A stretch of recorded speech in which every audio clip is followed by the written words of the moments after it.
Everyone, welcome to the class. आप सभी का बहुत बहुत स्वागत है। और आपको बता दें, यहाँ पर हम डिस्क्रिप्टिव क्वेश्चंस जो है वो स्टार्ट कर रहे हैं। टॉपिक हमारा कौन सा है? टॉपिक है हिंदी साहित्य का इतिहास। इससे पहले भी डिस्क्रिप्टिव क्वेश्चंस कराए जा चुके हैं, लेकिन ये टॉपिक वाइज डिस्क्रिप्टिव क्वेश्चंस आपके लिए हैं। तो आप सभी जुड़ जाएं और हम स्टार्ट करते हैं हम सेशन। सबसे पहला प्रश्न है आपका कि हिंदी साहित्य के इतिहास लेखन में आचार्य रामचंद्र शुक्ल के काल विभाजन और नामकरण की सार्थकता स्पष्ट करनी है। मतलब आपको क्या बताना है कि जो हिंदी साहित्य का इतिहास है, हिंदी साहित्य के जब इतिहास की हम बात करते हैं तो आपको पता है कि इसका काल विभाजन किया गया है और 4 भागों में बांटा गया है। बहुत सारे लोगों ने बांटा है अपने अपने अकॉर्डिंग, उनको अपने अपने अकॉर्डिंग नाम दिए हैं और उनको अपने अपने अकॉर्डिंग क्या एक नाम दिए के अपना अपने अकॉर्डिंग एक टाइम दिया है। लेकिन अगर हम जब रामचंद्र शुक्ल की बात करते हैं तो इन्होंने जो काल विभाजन किया है वो क्या है? नामकरण की सार्थकता स्पष्ट होती है कि हाँ भाई, इन्होंने जो कालों के नाम दिए हैं वो सार्थक है, वो सार्थक है। तो ऐसा प्रतीत होता है और ऐसा बोला जाता है। तो आप इसे कैसे स्पष्ट करेंगे, ये बताना है, आप इसको स्पष्ट करना है। सबसे पहले तो आपको क्या लिखना है? सबसे पहले आपको परिचय लिखना है। ठीक है, परिचय में क्या आप लिखेंगे कि आचार्य रामचंद्र शुक्ल ने अपने ग्रंथ, उनका ग्रंथ कौन सा? हिंदी साहित्य का इतिहास, 1929 में पहली बार हिंदी साहित्य को एक सुव्यवस्थित और वैज्ञानिक आधार प्रदान किया। अगर पूछा जाए तो काल विभाजन पहले भी किया गया, लेकिन अगर हम बात करें कि एक सुव्यवस्थित और वैज्ञानिक तरीके से जो बांटा है, व्यवस्थित करा है, वो किसने करा है? पंडित रामचंद्र शुक्ल ने। ठीक है, उन्होंने 900 वर्षों के इतिहास को 4 सुस्पष्ट कालखंडों में विभाजित किया है, जो आज भी सर्वाधिक मान है। उन्होंने हिंदी साहित्य के इतिहास जो 1929 में ग्रंथ लिखा, उन्होंने हिंदी साहित्य के इतिहास को 900 वर्षों को 4 कालों में विभाजित कर दिया। और इनके द्वारा विभाजन, जो काल विभाजन है हिंदी साहित्य का, वो ज्यादा मान्य है, वो आज भी मान्य है। ठीक है, तो यहाँ पर बात करेंगे हम मुख्य बिंदु की। अब पहले हमने परिचय दे दिया। परिचय बहुत बड़ा नहीं लिखना है, क्योंकि आपको यहाँ पर मैं बार बार बोलती हूँ, बोर्ड्स के एग्जाम नहीं कि आपको कॉपी भर के आनी है, ज्यादा से ज्यादा नंबर मिल जाएंगे, ऐसा कुछ नहीं होगा। आप जितना पॉइंट टू पॉइंट एग्जैक्ट लिखेंगे उतने ही बेहतर नंबर मिलेंगे। तो आप कोशिश करें बेहतर लिखने की। ठीक है, आप कोशिश करें बेहतर लिखने की, ना कि ज्यादा लिखने की। आप पॉइंट टू पॉइंट, जो पॉइंट वैलिड है, जो पॉइंट जरूरी है एग्जाम के अकॉर्डिंग, ठीक है, जो पूछे गए हैं, क्वेश्चन की डिमांड है, बस वही लिखेंगे। ठीक है, तो ये चीज ध्यान रखिएगा थोड़ा सा। अब मुख्य बिंदु में हमें क्या लिखना है? प्रवृत्ति मूलक नामकरण। शुक्ल जी ने प्रत्येक काल का नामकरण उस युग की प्रधान साहित्यिक प्रवृत्ति के आधार पर किया गया। समझ में आया? नहीं, समझो। जैसे जिस काल की जो प्रवृत्ति, या हम कहेंगे जिस काल की जो मुख्य विषय वस्तु रही है, जिस काल में जो विषय वस्तु प्रयोग करी गई है लिखने के लिए, ठीक है, जो मुख्य विषय वस्तु रही है, जो मुख्य उसकी विशेषता रही है, उसी के आधार पर उन्होंने उस काल का नामकरण कर दिया। ठीक है, जैसे वीर गाथा काल, वीरता की प्रधानता, और भक्ति काल में भक्ति की प्रधानता फिर उन्होंने स्पष्ट किया है। जैसे अगर हम वीरगाथा काल की बात करें तो वीरगाथा काल में वीरता की प्रधानता रही है। क्या करा गया? राजा महाराजाओं की वीरता, उनके शौर्य का वर्णन किया गया है, युद्धों का वर्णन किया गया है। तो इन्होंने क्या करा? इन्होंने आदिकाल को नाम क्या दिया? इन्होंने इसको वीरगाथा काल नाम दे दिया, हिंदी साहित्य के पहले काल को। फिर दूसरे, जैसे फिर इसके बाद आता है भक्ति काल। भक्ति काल में भक्ति की प्रधानता रही है, तो उन्होंने क्या करा? भक्ति काल की प्रधानता, भक्ति काल में भक्ति की प्रधानता रही, तो इन्होंने उसको नाम क्या दे दिया? उन्होंने काल नाम दे दिया। तो रखा किसके? जो मुख्य प्रवृत्तियां रही हैं कालों की, उसके आधार पर नामकरण कर रहे हैं, तो इसीलिए आप लिखेंगे प्रवृत्ति मूलक नामकरण। दूसरा, दोहरे नामकरण की पद्धति। उन्होंने प्रत्येक काल को 2 नाम दिए। इन्होंने प्रत्येक काल की बात की जाए तो इन्होंने हर काल को 2-2 नाम दिए हैं। क्यों? ताकि कालवाचक, एक तो समय और प्रवृत्तिवाचक, दोनों स्पष्ट हो सके। इससे एक तो समय स्पष्ट हो सके उस काल का, दूसरा उस काल की मुख्य विशेषता जो प्रवृत्ति है वो भी स्पष्ट हो सके। जैसे आदिकाल को वीर गाथा काल और पूर्व मध्य काल को भक्ति काल कहा है। पूर्व मध्य काल को भक्ति काल का, इससे समय स्पष्ट करे कि भाई मध्यकाल के पहले का समय पूर्व मध्यकाल, इसीलिए इन्होंने रीतिकाल को पूर्व मध्यकाल के, भक्ति काल को पूर्व मध्यकाल। क्यों क्यों कहा है? इसलिए कहा है ताकि समय पता चल जाए हमें। क्या पता चले कि रीतिकाल के पहले का टाइम है ये, मध्यकाल के पहले का टाइम है पूर्व मध्यकाल, यानी कि भक्ति काल। ठीक है, दोहरे नामकरण की पद्धति अपनाई है। फिर सटीक काल विभाजन, उन्होंने संवत 1050 से अब तक के समय को वीर गाथा काल, भक्ति काल, रीति काल और गद्य काल में बांटा है। मतलब इन्होंने 4 कालों को बांटा है, 4 मतलब वो बना दिए हैं, काल विभाजन में 4 काल बांटे हैं। पहला हो गया आपका कौन सा, वीर गाथा काल। दूसरा है भक्ति काल, जिन्होंने जिसे इन्होंने पूर्व मध्य काल भी कहा है। फिर रीति काल और फिर उसके बाद गद्य काल। गद्य काल जो आधुनिक काल है हमारा, उनका यह विभाजन तार्किक और विकासवादी दृष्टिकोण पर आधारित है। उनके इस काल विभाजन की अगर हम बात करें, ये एक तो तर्क संगत है, मतलब तर्क संगत है, तार्किक है और विकासवादी दृष्टिकोण पर भी आधारित है। फिर कंक्लूजन निकलेगा, यद्यपि वीरगाथा काल नाम पर विवाद हुआ, वीरगाथा नाम जो वीरगाथा काल इन्होंने नाम रखा था उस पर विवाद हुआ था। विवाद क्यों हुआ था? क्योंकि लोगों का कहना था कि वीरगाथा काल में सिर्फ क्या रासो साहित्य ही लिखा गया है। रामचंद्र शुक्ल ने तो सिर्फ रासो साहित्य को आधार मानकर उसका ठप्पा लगा दिया कि भाई वीरगाथा काल नाम रख दो, लेकिन रासो साहित्य के अलावा भी तो जो साहित्य लिखे गए हैं वो क्यों नहीं इसमें दर्शाए गए? जो जैन साहित्य लिखे गए हैं वो क्यों नहीं यहाँ पर दिखाए गए? उनके अकॉर्डिंग नाम क्यों नहीं रखा गया? तो इसलिए लोगों में विवाद भी है, लोग इस पर मतलब अपने अपने मत देते हैं, तो विवाद भी काफी हुआ। फिर भी शुक्ल जी का ढांचा हिंदी साहित्य के इतिहास लेखन का मील का पत्थर है। फिर भी ये क्या है? मील का पत्थर साबित हुआ है जो रामचंद्र शुक्ल जी ने काल का विभाजन किया है। बहुत ही सरल शब्दों में लिखाया है, तो उम्मीद है कि आपको समझ में आया होगा, उम्मीद है आपको अच्छी तरह से समझ में आ गया होगा। ये आपका पहला प्रश्न हो गया। दूसरा, अच्छा जो आदिकाल थे, आदिकाल है, ठीक है, आदिकाल को वीरगाथा काल नाम देने के पीछे आचार्य शुक्ल के तर्क क्या है? इन्होंने वीरगाथा काल नाम दिया है जो, तो रामचंद्र शुक्ल ने किस आधार पर दिया है, उन्होंने क्या तर्क रखा है? इसी में दूसरा प्रश्न है कि हजारी प्रसाद द्विवेदी ने इसका विरोध क्यों किया है? हजारी प्रसाद द्विवेदी ने इसे आदिकाल नाम दिया है, तो इसका विरोध क्यों किया था उन्होंने कि वीरगाथा काल नहीं रखना? मैंने अभी इससे पहले थोड़ा सा डिस्कस किया था। देखो, परिचय डालेंगे हम।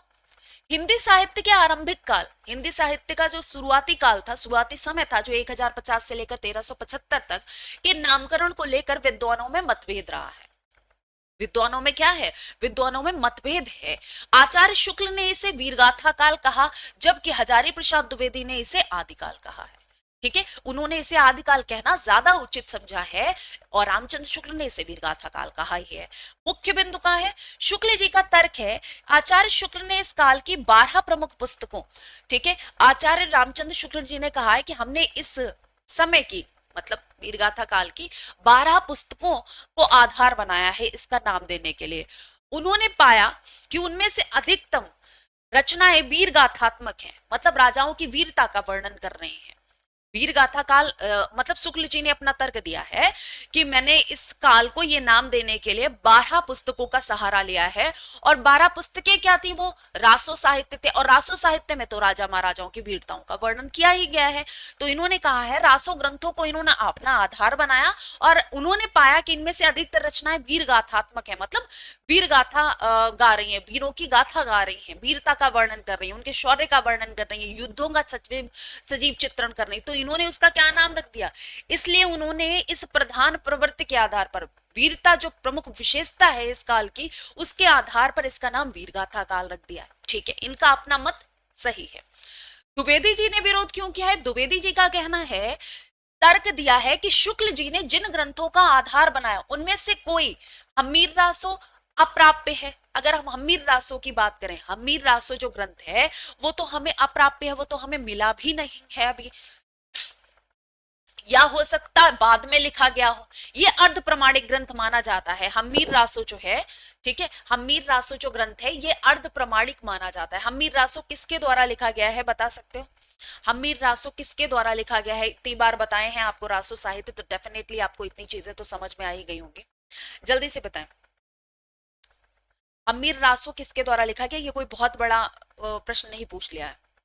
हम्मीर रासो किसके द्वारा लिखा गया है? नरपत नाल ने क्या लिखा था? बीसल देव रासो।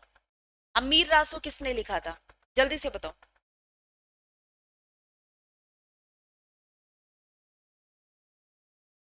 फटाफट से चलो कमेंट सेक्शन में बताना, लेकिन ये जरूरी है, ठीक है। हजारी प्रसाद द्विवेदी ने तर्क दिया कि शुक्ल जी ने ग्रंथों को आधार बनाया, उनमें से कई उनमें से कई ऐसे रासो साहित्य हैं जो अर्ध प्रमाणिक माने गए हैं, जो अर्ध प्रमाणिक माने हैं कि ऐसा लगता है क्या पता ये बाद में लिख दिए गए हों, तो इसलिए इन्होंने कहा हम कैसे मान लें। फिर इन्होंने कहा कि ये जो रामचंद्र शुक्ल जी ने नाम दिया है ये धार्मिक साहित्य की उपेक्षा है। द्विवेदी जी का मानना था कि इस काल में सिद्ध साहित्य भी लिखा गया है, नाथ साहित्य भी लिखा गया है और जैन साहित्य भी लिया है, तो तुमने इनको आधार क्यों नहीं बनाया, सिर्फ रासो साहित्य लिखा गया, रासो साहित्य को उठाकर उसका नाम रख दिया आपने क्या वीरगाथा काल, तो इनको क्यों नहीं सिद्ध जो आपके लिखे गए हैं, ठीक है, सिद्ध साहित्य लिखा गया है, नाथ साहित्य लिखा गया है, जैन साहित्य लिखा गया है, इनको भी तो आपको देखना था। इन्होंने कहा है जैनियों का धार्मिक साहित्य भी प्रचुर मात्रा में लिखा गया है जिसे वीरगाथा नाम में नहीं समेटा जा सकता क्योंकि उनमें वीरताओं को तो वर्णन किया गया नहीं। तो आपने सिर्फ एक साहित्य उठाकर, रासो साहित्य उठाकर उसका नाम रख दिया वीरगाथा का, तो इन्होंने इसलिए इसे मतलब इनका विरोध किया है। द्विवेदी जी ने ये जो विरोध दिए हैं इसलिए दिए। फिर निष्कर्ष क्या निकलता है, अंततः आदिकाल नाम अधिक व्यापक और निर्विवाद से। लेकिन अगर हम अंत में बात करते हैं आदिकाल की, ठीक है, अगर हम अंत में बात करते हैं आदिकाल की, इसीलिए आप देखोगे कि वीरगाथा काल से भी ज्यादा आदिकाल नाम जो है वो ज्यादा व्यापक है। हर जगह आदिकाल आपको लिखा दिखेगा कि आदिकाल नाम अधिक व्यापक और निर्विवाद है, मतलब विवाद इस पर नहीं हुआ, और इसलिए भी नहीं विवाद हुआ क्योंकि इसका एक रीजन है वैलिड, क्योंकि इसमें सभी साहित्यों को ध्यान में रखकर यह नाम दिया गया। जो साहित्य आदिकाल के समय पर लिखे गए हैं, आपका नाथ साहित्य, रासो साहित्य, जैन साहित्य, ठीक है, आपका सिद्ध साहित्य, उन सभी को ध्यान में रखते हुए आदिकाल नाम जो है वो ज्यादा संगत है, ठीक है। तो यहां पर यही बोला गया क्योंकि इसमें वीरता, श्रृंगार और भक्ति सभी प्रवृत्तियां समाहित हो जाते हैं, इसमें सभी प्रकार की प्रवृत्तियां समाहित हो जाती हैं। जबकि अगर हम बात करते हैं वीरगाथा काल की, तो उसमें सिर्फ वीरता प्रवृत्ति जो है वो ही है। तो इस वजह से ज्यादा उचित क्या है, आदिकाल नाम अधिक व्यापक और निर्विवाद सिद्ध है। तो दोनों का विवाद आपको समझ में आ गया, उनके बेस क्या थे अपने नाम रखने के, क्या जो उन्होंने रखे हैं, समझ जाइएगा। नेक्स्ट देखिए, सिद्ध साहित्य की प्रमुख प्रवृत्तियों और हिंदी साहित्य में उनके योगदान का मूल्यांकन कीजिए। सिद्ध साहित्य जो लिखा गया है, सिद्ध साहित्य की प्रमुख प्रवृत्तियों और हिंदी साहित्य में उनके योगदान का मूल्यांकन करना है आपको। तो परिचय सबसे पहले आ जाएगा। सिद्ध साहित्य का संबंध बौद्ध धर्म की वज्रयान शाखा से है। किससे है? सिद्ध साहित्य का संबंध बौद्ध धर्म की जो वज्रयान शाखा है उससे है। 8वीं से 13वीं सदी के बीच भारत के पूर्वी भाग, 8वीं से लेकर 13वीं सदी के बीच, ठीक है, 8वीं सदी से लेकर 13वीं सदी के बीच भारत के पूर्वी भाग उसमें भी बिहार बंगाल में 84 सिद्धों ने जन भाषा अपभ्रंश हिंदी में जो साहित्य रचा उसे सिद्ध साहित्य कहते हैं। उस टाइम जनभाषा क्या थी आदिकाल के समय, तो यहाँ पर ध्यान रखना 84 सिद्धों ने जनभाषा अपभ्रंश हिंदी, ठीक है, अपभ्रंश हिंदी में जो साहित्य रचा है उसे सिद्ध साहित्य कहते हैं। उसे क्या कहते हैं? उसे सिद्ध साहित्य कहा जाता है, ठीक है, ध्यान रखेंगे, ठीक है। फिर इसके सरहप्पा को प्रथम सिद्ध माना, किसने माना है? यहां पर ध्यान रखना, जो साहित्य रचा उसे सिद्ध साहित्य कहते हैं और सरहप्पा को क्या माना गया? सरहप्पा को प्रथम सिद्ध माना जाता है। सरहप्पा को प्रथम सिद्ध किसे माना जाता है? तो सरहप्पा को प्रथम सिद्ध माना जाता है। अब यहाँ पर यह चीज आपको समझ में आई कि भाई जो सिद्ध साहित्य है वह है क्या? तो सिद्ध साहित्य का संबंध बौद्ध धर्म की वज्रयान शाखा से है, ठीक है। जो वज्रयान शाखा के लोग हैं उन्होंने जो साहित्य लिखा है उससे रिलेटेड वज्रयान की शाखा से वो सिद्ध साहित्य में आती है। और 8वीं से 13वीं सदी के बीच पूर्वी भाग है जो भारत का, ठीक है, पूर्वी भाग जो है वो भारत का, जहां पर बंगाल और बिहार की हम मोस्टली बात कर रहे हैं, उसमें 84 सिद्धों ने किसको? जनभाषा को। जनभाषा क्या थी? अपभ्रंश हिंदी में जो साहित्य रचा है उसे सिद्ध साहित्य कहते हैं। और सरहप्पा को प्रथम सिद्ध माना जाता है। प्रथम सिद्ध किसे माना जाता है? तो प्रथम सिद्ध सरहप्पा को माना जाता है। फिर मुख्य बिंदु की बात करें, वर्णाश्रम और पाखंड का विरोध, इसका मुख्य बिंदु वर्णाश्रम और पाखंड का विरोध किया। सिद्धों ने जाति पाति, ऊंच नीच और वैदिक कर्मकांडों का कड़ा विरोध किया है। आपको पता ही है बौद्ध धर्म में इस चीज का विरोध किया था और ये बौद्ध धर्म की ही तो शाखा थी। तो इन्होंने क्या किया है? सिद्धों ने जाति पाति का, ऊंच नीच का और वैदिक कर्मकांड जो होते हैं, ठीक है, वैदिक कर्मकांड जो होते हैं उनका कड़ा विरोध किया है। सरहपा ने लिखा है, नाद न बिंदु न रवि शशि मंडल, जो रूढ़ियों पर प्रहार था। नाद न बिंदु न रवि शशि मंडल, जो क्या था, जो रूढ़ियों पर विवाद था, जो रूढ़िवादिता चली जा रही थी उन पर क्या था, उन पर एक तरीके से इनका ये प्रहार था। ठीक है, सरहपा के द्वारा लिखी गई ये पंक्ति आप जरूर मेंशन कर देंगे, अगर ऐसा क्वेश्चन आता है उसे हाईलाइट कर देंगे। ठीक है, ये अच्छा इंपैक्ट डालेगी। वर्णाश्रम और पाखंड का विरोध किया। दूसरा, सहज साधना पर बल दिया है। आपको पता है, अगर आपने बौद्ध धर्म पढ़ रखा होगा तो डेफिनेटली आपको ये चीज पता होगी कि बौद्ध धर्म में भक्ति के मार्ग को बहुत सरल बना दिया था। तो सहज साधना पर बल दिया है। सहज साधना पर बल कैसे दिया है, यहाँ पर देख लीजिए।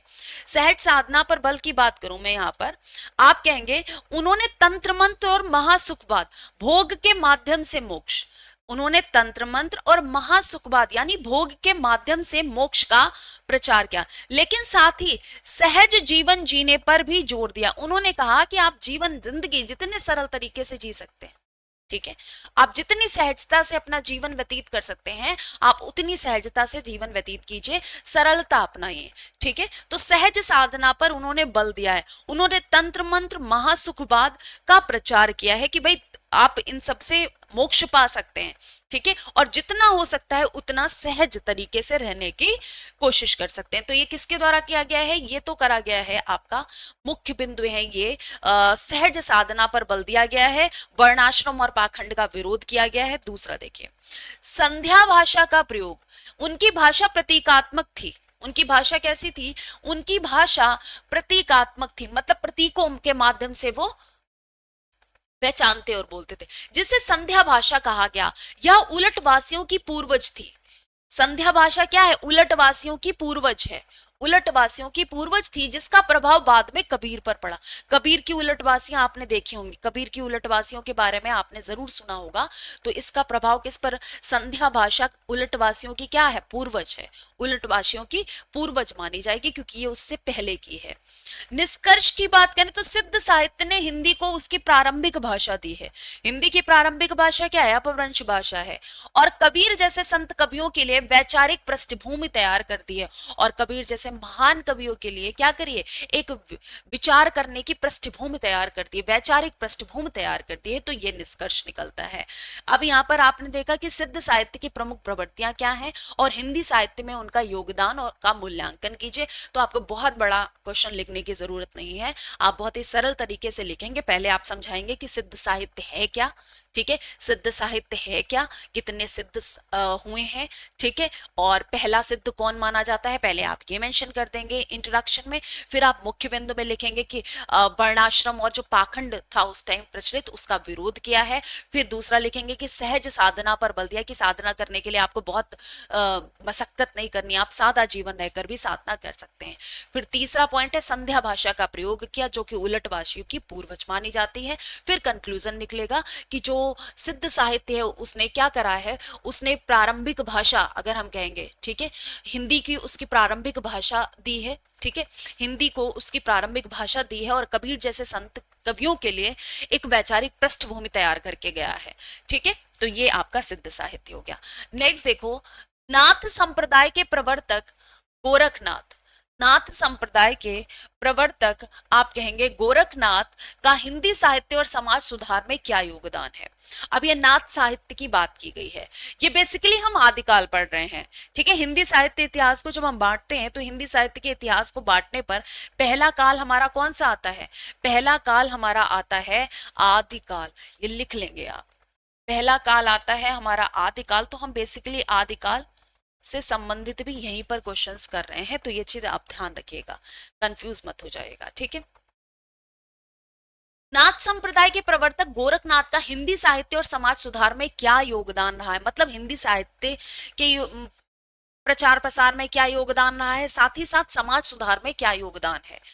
आप इंट्रोडक्शन देंगे पहले तो परिचय। नाथ संप्रदाय का उदय सिद्धों की भोग प्रधान साधना की प्रतिक्रिया के रूप में हुआ।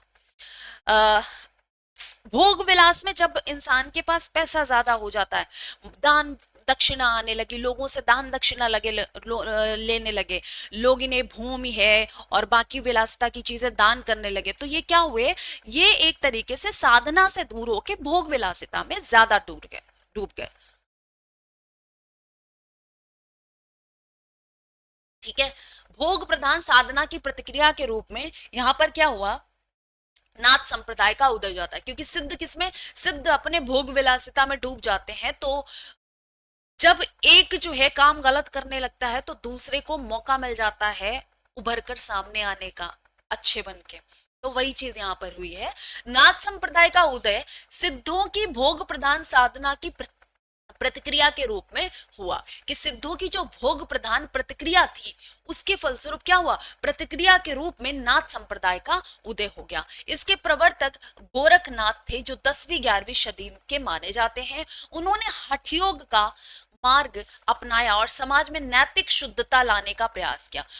अब जो आपके गोरखनाथ थे, प्रवर्तक कौन है, नाथ संप्रदाय के गोरखनाथ। गोरखनाथ ने इसका, मैं कहूंगी नाथ संप्रदाय का प्रवर्तन क्यों हुआ, तो आप कहेंगे प्रवर्तन इसका इसलिए हुआ, मतलब इसका उदय इसलिए हुआ क्योंकि जो वज्रयान शाखा थी, जो वज्रयान शाखा के सिद्ध सामंत थे, मतलब सिद्ध साहित्य जो लिखा गया था, जो सिद्ध थे, ठीक है, सिद्ध ने क्या हुआ, सिद्ध जो है वो भोग विलासिता में ज्यादा डूब गए।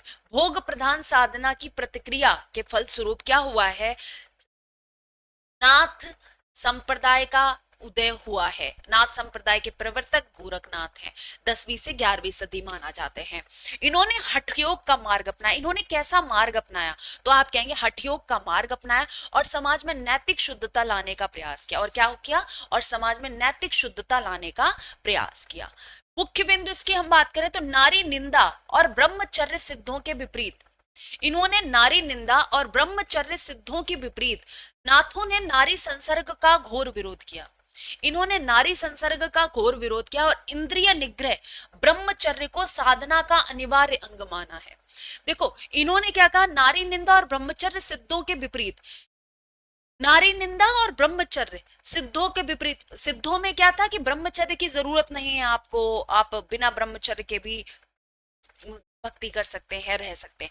पर इन्होंने क्या कर दिया, इन्होंने कहा ब्रह्मचर्य साधन को साधना का अनिवार्य, कि अगर आप साधना करना चाहते हैं तो आपको ब्रह्मचर्य अपनाना ही होगा, ये अनिवार्य है।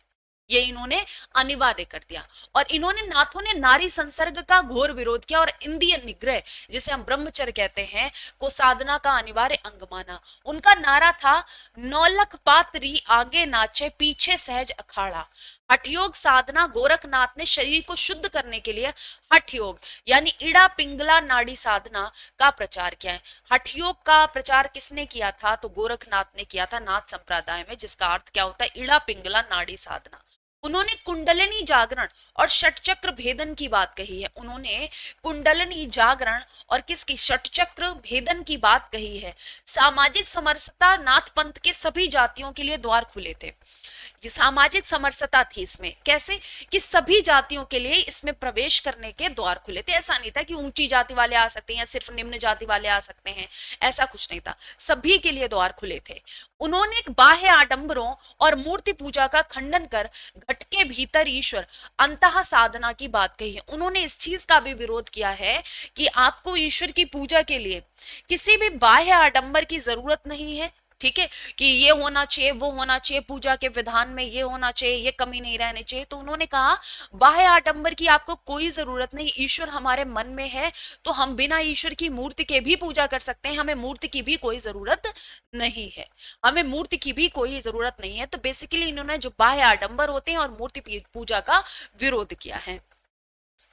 निष्कर्ष की बात करें तो गोरखनाथ की इसी निर्गुण और हठ योग का व्यापक प्रभाव भक्ति काल में कबीरदास और संत काव्य परंपरा पर स्पष्ट दिखाई देता है। अगर हम इसके बाद के भक्ति काल की बात करेंगे तो भक्ति काल में भी तो दो प्रकार की शाखाएं हो गई थी, दो प्रकार की शाखाएं हो गई थी, एक कृष्णाश्रयी एक रामाश्रयी शाखा, मतलब एक निर्गुण और एक सगुण। तो निर्गुण में कौन, निर्गुण में भी तो ऐसे ही लोग थे, उन्होंने भी तो यही कहा कि हमें किसी बाह्य आडंबर की जरूरत नहीं है, हमें किसी बाह्य आडंबर या पाखंड की जरूरत नहीं है ईश्वर को पूजने के लिए, ईश्वर हमारे हृदय में है, हमें किसी मूर्ति की जरूरत नहीं है। ठीक है, तो लोगों ने उसका विरोध किया, लोगों ने उसका विरोध किया, जो मूर्ति पूजा करते, बाह्य आडंबर पाखंड फैलाते। ठीक है, तो यहाँ पर इसका आगे प्रभाव किस पर पड़ा, गोरखनाथ के इसी निर्गुण और हठियों का व्यापक प्रभाव भक्ति काल में कबीरदास और संत काव्य परंपरा पर स्पष्ट दिखाई देता है। तो नाथ संप्रदाय के प्रवर्तक गोरखनाथ का हिंदी साहित्य और समाज सुधार में क्या योगदान है, आप बता सकते हैं। इनका योगदान बहुत महत्वपूर्ण है, क्योंकि आगे का अगर हम भक्ति काल देखेंगे तो भक्ति काल पर इनका प्रभाव पूरी तरह से देखा जा सकता है। साथ ही साथ तो जो हम कहेंगे सिद्ध, जो सिद्ध लोग थे, जो सिद्ध थे, उनका जाने में भी इन्हीं का योगदान है कि भाई वो तो भोग विलासिता में डूब गए, तो इन्होंने इस चीज का मतलब अपने नाथ संप्रदाय का उदय कर दिया। ठीक है, नाथ संप्रदाय का उदय होता है तो उसमें क्या क्या रखी जाती हैं कि भाई ये आवश्यक चीजें हैं, आपको फॉलो करनी पड़ेंगी। ठीक है, ये आवश्यक चीजें हैं, आपको फॉलो करनी पड़ेंगी। और क्या क्या चीजें इन्होंने टिल्ड कर दी कि भाई ये जरूरी नहीं है कि आप मूर्ति पूजा करो, आप मंदिर बनवाओ, आप घंटा बजाओ, आप आरती करो, आप तिलक करो, ऐसा कुछ भी नहीं। इन्होंने मतलब कोई बाह्य आडंबर फॉलो करने के लिए नहीं कहा था, क्योंकि धर्मांध देश है हमारा। तो यहां पर ये आपका हो गया चौथा प्रश्न। पांचवा देखो, रासो काव्य परंपरा की सामान्य विशेषताओं पर प्रकाश डालो। अब हमने रासो काव्य परंपरा की बात की, रासो साहित्य की बात करेंगे। ठीक है, अब हम रासो साहित्य की बात कर रहे हैं। नाथ पढ़ लिया, सिद्ध पढ़ लिया, अब रासो साहित्य का भी एक प्रश्न हम कर लेते हैं। देखो, आदिकाल में राजस्थान और उसके आसपास के क्षेत्रों में चारण कवियों द्वारा, ठीक है, हम यहां पर बात करें तो आदिकाल में राजस्थान और उसके आसपास के क्षेत्रों में चारण कवियों द्वारा रचित वीर गाथात्मक काव्यों को रासो साहित्य कहा गया है। क्या कहा गया है, क्षेत्रों में चारण कवियों द्वारा रचित वीर गाथात्मक काव्यों को रासो साहित्य कहा जाता है। इसमें पृथ्वीराज रासो, परमाल रासो और बीसल देव रासो प्रमुख हैं। ये तीन रासो साहित्य प्रमुख हैं, पृथ्वीराज रासो, परमाल रासो और बीसल देव रासो। ठीक है, अगर हम बात करें यहाँ पर पृथ्वीराज रासो किसके द्वारा कृत है, चंद्रवरदाई, परमाल रासो जगनीक द्वारा, बीसल देव रासो नरपति नाल द्वारा। मुख्य बिंदु, आश्रयदाताओं की अतिशयोक्तिपूर्ण प्रशंसा। अगर हम मेन पॉइंट्स की बात कर रहे हैं तो रासो साहित्य में मैंने आपको बता रखा है, फिलहाल विशेषताएं मैंने करवा रखी हैं आपको, उनको किस तरीके से लिखना है मैं बस एक आइडिया दे सकती हूँ, आप समझ सकते हैं। ठीक है, आश्रयदाताओं की अतिशयोक्तिपूर्ण प्रशंसा मैंने बार बार बताया है। अब आप किसी के आश्रय में रहोगे जाके, हाँ, आपका खर्चा वो उठा रहे हैं, आपको पैसे भी दे रहे हैं, आपको फैमिली को भी दे रहे हैं, आपको लग्जरी लाइफ दे रहे हैं, तो एक बार बताओ, आप उनकी प्रशंसा करोगे या बुराई करोगे? भूल के भी बुराई ना करो, और अच्छे से मतलब उनकी बड़ाई करोगे, ताकि और बढ़िया से हमें ये रखें और लग्जरियस लाइफ दे हमें, हम एकदम विलासितापूर्ण जीवन व्यतीत करें, यही तो करोगे। भूल के भी कभी नहीं बुराई करोगे। तो अतिशयोक्ति मतलब इतनी प्रशंसा की है कि जो लोक सीमा से परे है, लोक सीमा से परे है। आश्रयदाताओं की अतिशयोक्तिपूर्ण प्रशंसा, चारण कवि राजाओं के दरबार में रहते थे, इसलिए वे अपने आश्रयदाता राजा के शौर्य, यश और वैभव का बढ़ा चढ़ा कर वर्णन करते थे। आश्रयदाताओं के आप दरबारों में रहोगे, आश्रयदाताओं के, तो आश्रयदाता जो राजा हैं उनके शौर्य का, उनकी महिमा का, उनके यश का, उनकी वैभव का, उनकी कीर्ति का वर्णन करोगे। वर्णन करो, ठीक है, लेकिन यहां पर वर्णन कैसा किया गया, अतिशयोक्तिपूर्ण वर्णन किया गया है। तो पहला पॉइंट हो गया आपका। युद्ध और प्रेम का मिश्रण है। रासो काव्य में युद्ध का कारण अक्सर कोई क्या था, रूपवती स्त्री होती थी। रासो साहित्य जो लिखा गया है उसमें युद्ध का कारण भी क्या थी, एक स्त्री ही थी, रूपवती। अतः इसमें वीर रस और श्रृंगार रस का अद्भुत माड़ी कांचन सहयोग मिलता है। कैसा, आप कहेंगे वीर रस और श्रृंगार रस का अद्भुत संयोग मिलता है। ऐतिहासिकता का अभाव इन ग्रंथों में इतिहास और कल्पना की खिचड़ी है। ऐतिहासिकता की अगर हम कहें पूर्ण रूप से ये ऐतिहासिक है, हम ठप्पा मार दें, पूर्ण रूप से ऐतिहासिक है, हमें इतिहास का बिल्कुल सटीक ज्ञान होता है, ऐसा नहीं है। इसमें ऐतिहासिकता का अभाव है, क्यों, क्योंकि इसमें इतिहास और कल्पना शक्ति को भी जोड़ दिया गया। इतिहास और कल्पना की खिचड़ी है ये। तिथियों और घटनाएं अक्सर इतिहास से मेल नहीं खाती। अगर हम यहाँ की तिथियों की बात करें, रासो साहित्य में जो तिथियां मेंशन है, अगर हम तिथियां और घटनाओं की बात करें तो अक्सर मैच नहीं खाती हैं, क्योंकि कवि का उद्देश्य तथ्य नहीं था, जो उस टाइम कवि थे जो लिख रहे थे उनको फैक्ट थोड़ी ना देना था, उनको फैक्ट थोड़ी ना प्रस्तुत करने थे। तो कवियों का उद्देश्य तथ्य नहीं था, क्या था, बल्कि काव्य रचना था, कि बल्कि काव्य रचे बस, ठीक है, और जिसको सुनाकर उनका राजा जो है वो प्रसन्न हो जाए, उन्हें असरफियां उनको गांव दान में दे दे। निष्कर्ष क्या निकलता है, रासो साहित्य अपने डिंगल पिंगल भाषा और ओजस्वी वर्णन के कारण हिंदी वीर काव्य की एक सशक्त आधारशिला है। और भाषा रासो साहित्य में क्या प्रयोग की गई है, डिंगल पिंगल भाषा का प्रयोग किया गया है। किस भाषा का, तो आप कहेंगे डिंगल पिंगल भाषा और ओजस्वी वर्णन के कारण हिंदी वीर काव्य की एक सशक्त आधारशिला है, ठीक है। ओजस्वी वर्णन के कारण हिंदी वीर काव्य की एक सशक्त आधारशिला है हमारा रासो साहित्य। रासो साहित्य में भी मुख्य रासो साहित्य पृथ्वीराज रासो, बीसलदेव रासो और परमाल रासो है, ठीक है, ये ध्यान रखिएगा। तो ये हमारे मोस्ट इंपोर्टेंट आप कहेंगे आदिकाल के 5 क्वेश्चन हो गए। अब हम मिलते हैं भक्तिकाल के कुछ डिस्क्रिप्टिव क्वेश्चंस के साथ। Thank you so much.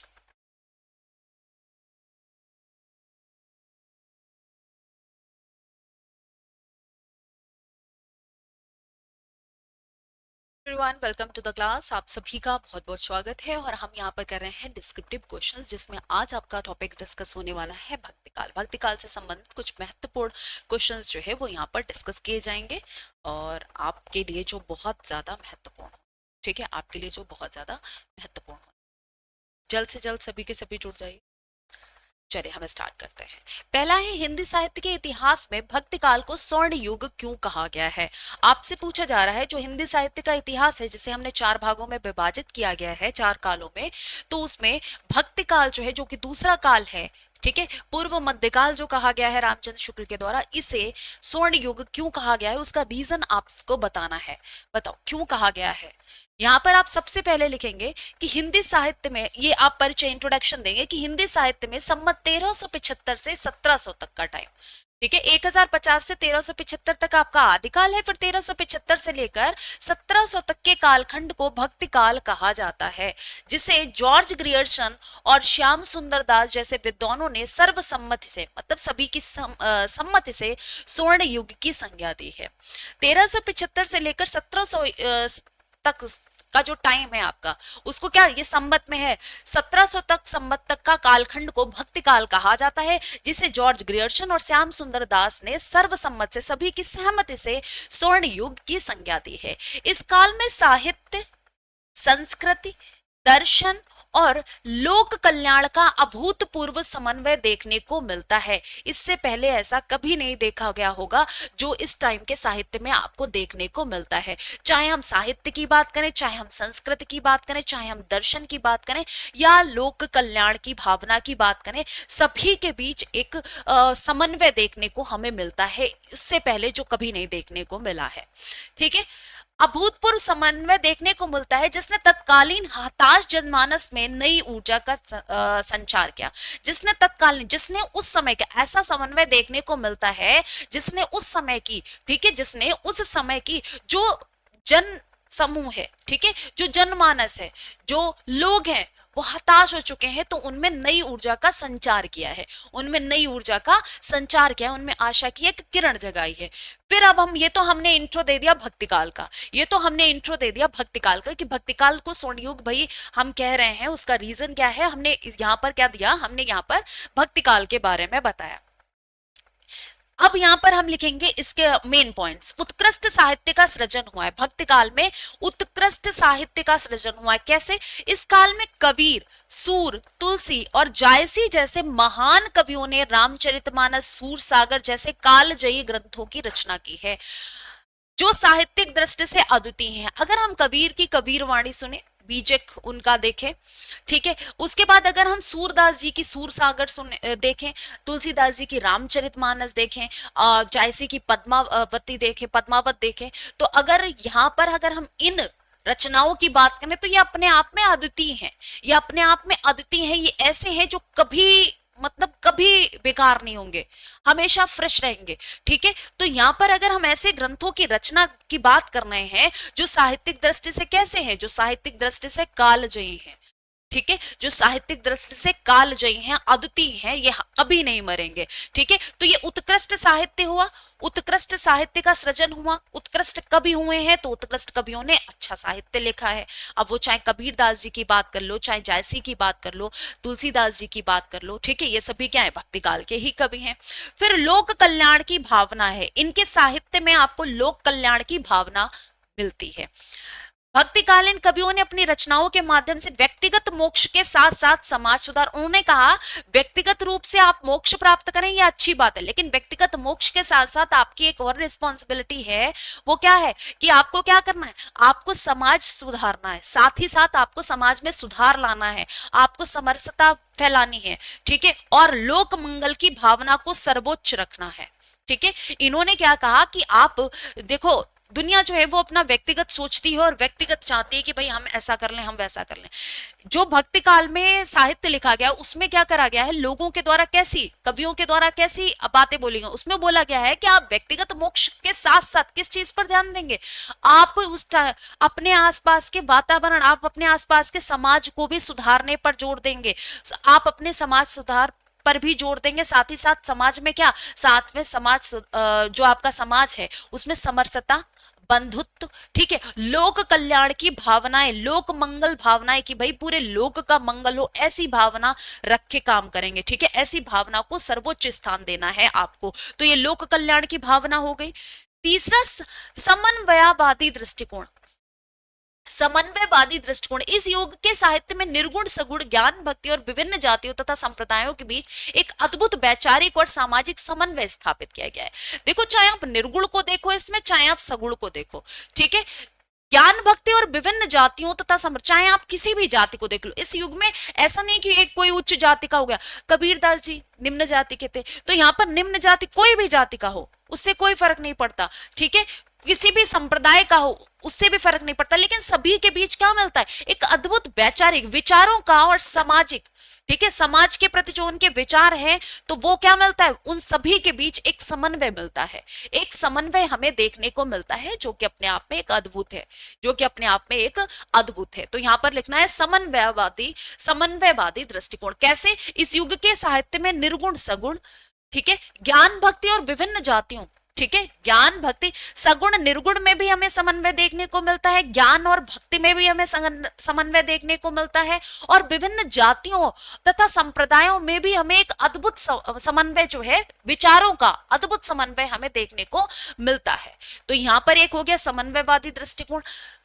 भाव, क्योंकि सभी का इसमें, अगर हम बात करें सभी के, चाहे हम संत परंपरा की बात करें, चाहे हम आपके सूफी परंपरा की बात करें, चाहे हम सगुण की बात करें, चाहे हम निर्गुण की बात करें, सभी में एक बेसिक जो अगर हम कहेंगे वो क्या है, प्रवृत्ति विशेषता क्या है, वो ये है कि सभी लोक मंगल भावना से ओतप्रोत है।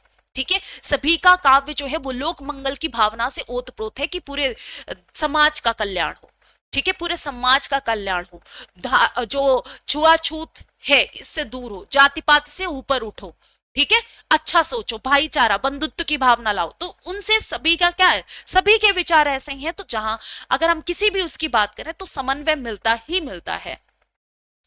भाव और कला पक्ष का चरमोत्कर्ष, इस कला की कविताओं में रसों का परिपाक, अलंकारों का सहज प्रयोग और अवधि तथा ब्रज का सर्वोत्कृष्ट परिमार्जित रूप, भावना, दार्शनिक गहराई, सामाजिक समरसता और अनुपम साहित्यिक सौंदर्य के कारण ही भक्तिकाल भारतीय साहित्य के इतिहास का निर्विवाद स्वर्ण युग माना जाता है। क्योंकि अगर हम इस काल में देखते हैं तो आपने देखा होगा कि हमने कविताओं में रसों का परिपाक, मतलब रसों का पूरा बढ़िया तरीके से प्रयोग होते हुए देखा है, हमने अलंकारों का सहज प्रयोग देखा है भक्तिकाल की रचनाओं में, इसमें अवधि तथा ब्रजभाषा का सर्वोत्कृष्ट परिमार्जित रूप से प्रयोग किया गया है, दार्शनिक गहराई है, सामाजिक समरसता है और अनुपम साहित्यिक सौंदर्य के कारण ही फिर क्या होता है, भक्तिकाल को सर्वसम्मति से क्या भारतीय इतिहास में का निर्विवाद स्वर्ण युग माना जाता है।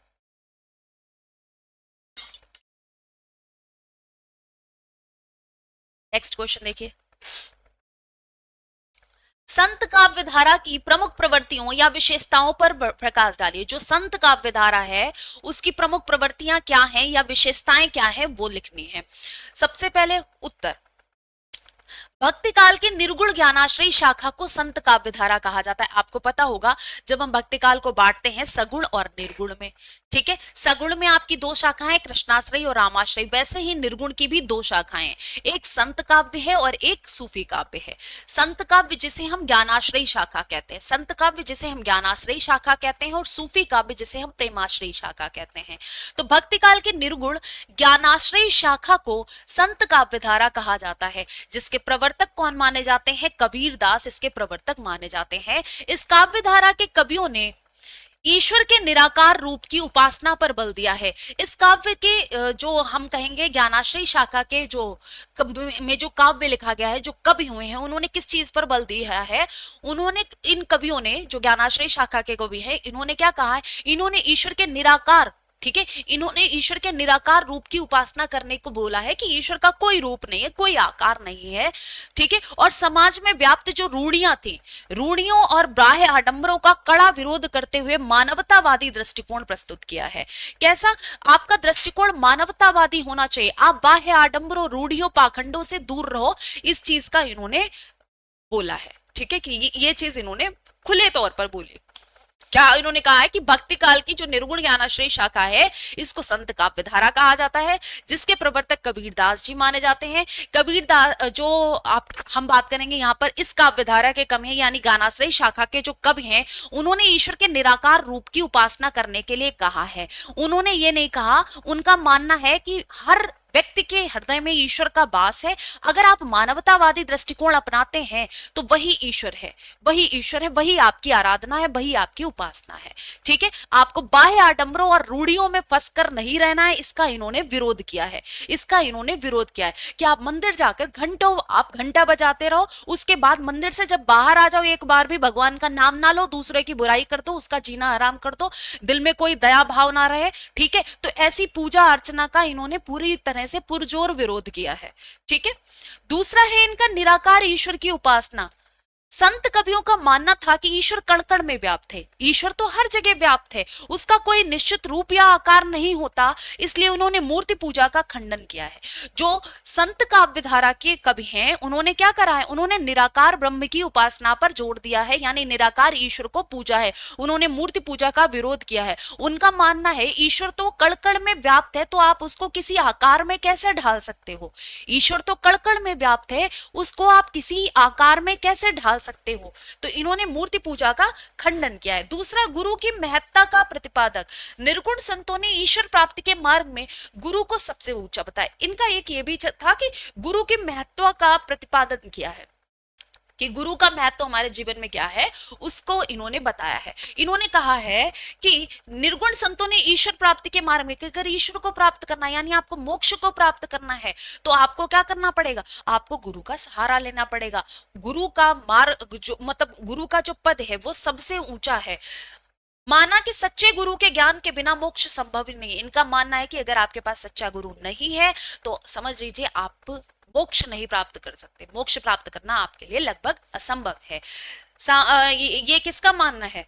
ये गुरु की महत्ता का प्रतिपादन टॉपिक में आपको लिखना है। सामाजिक कुरीतियों पर प्रहार किया है इन्होंने, ये तीसरा पॉइंट हो जाएगा, सामाजिक कुरीतियों पर, यहां पर लिख लो, सामाजिक कुरीतियों पर प्रहार। इन कवियों ने जातिपात, जो भी भक्तिकाल के कवि हैं, एक चीज आप देखिएगा, भक्तिकाल सच में स्वर्ण युग है। भक्तिकाल में आप देखिएगा छुआछूत, बाह्य आडंबर, पाखंड, रूढ़ी, जो आपकी रूढ़ियां है, रूढ़िवादिता, उन सबका घना विरोध किया है, और लगभग सभी के द्वारा।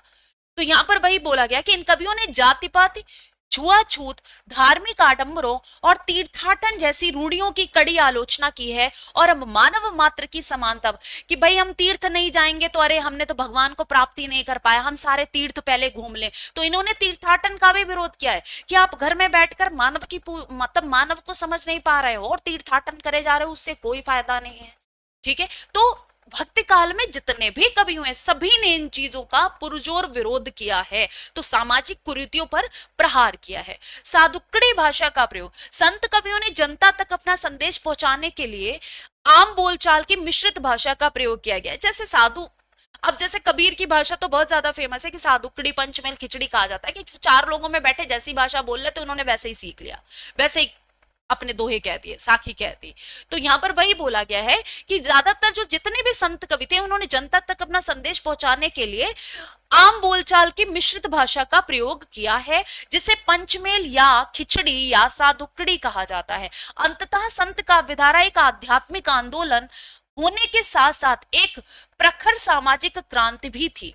ये एक धार्मिक आंदोलन तो था ही साथ ये क्या था, एक प्रखर सामाजिक आंदोलन भी, तो क्रांति भी तो थी कि हम समाज में जो कुरीतियां व्याप्त है उनको दूर करने के लिए कितने भरकस मतलब प्रयोग कर रहे हैं, प्रयास कर रहे हैं। तो जिसने तत्कालीन समाज को पाखंड मुक्त कर विशुद्ध ज्ञान और नैतिक आचरण का मार्ग दिखाया कि जो खंड हैं उनसे आप मुक्त रहें और विशुद्ध ज्ञान प्राप्त कर पाएं, विशुद्ध ज्ञान प्राप्त कर पाएं और जो नैतिक आचरण है उसका मार्ग आप अपनाएं, ये दिखाया गया है। तो यहाँ पर आप क्या कहेंगे कि संत काव्यधारा की प्रमुख प्रवृत्तियां यहाँ पर आप मेंशन करेंगे, फिर एट लास्ट आप कंक्लूजन यहाँ पर लिख देंगे, आपका आंसर कंप्लीट है।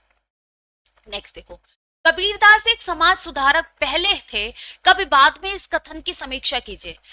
और कभी बाद में मतलब पहले वो एक समाज सुधारक थे, कभी जो है वो बाद में थे, इस पर आपको समीक्षा करनी है। तो यहां पर आप कहेंगे सबसे पहले कबीरदास जी के बारे में कि कबीरदास निर्गुण संत काव्यधारा के प्रतिनिधि कवि हैं, क्योंकि वो ज्ञानाश्रयी शाखा के प्रवर्तक माने जाते हैं, जिनकी रचनाओं में कलात्मकता में से अधिक सामाजिक यथार्थ, मतलब उनमें कलात्मकता से अधिक क्या मिलता है, सामाजिक यथार्थ, जो समाज की वास्तविकता है उन्होंने अपने दोहों में, अपनी रचनाओं में वो दिखाई है।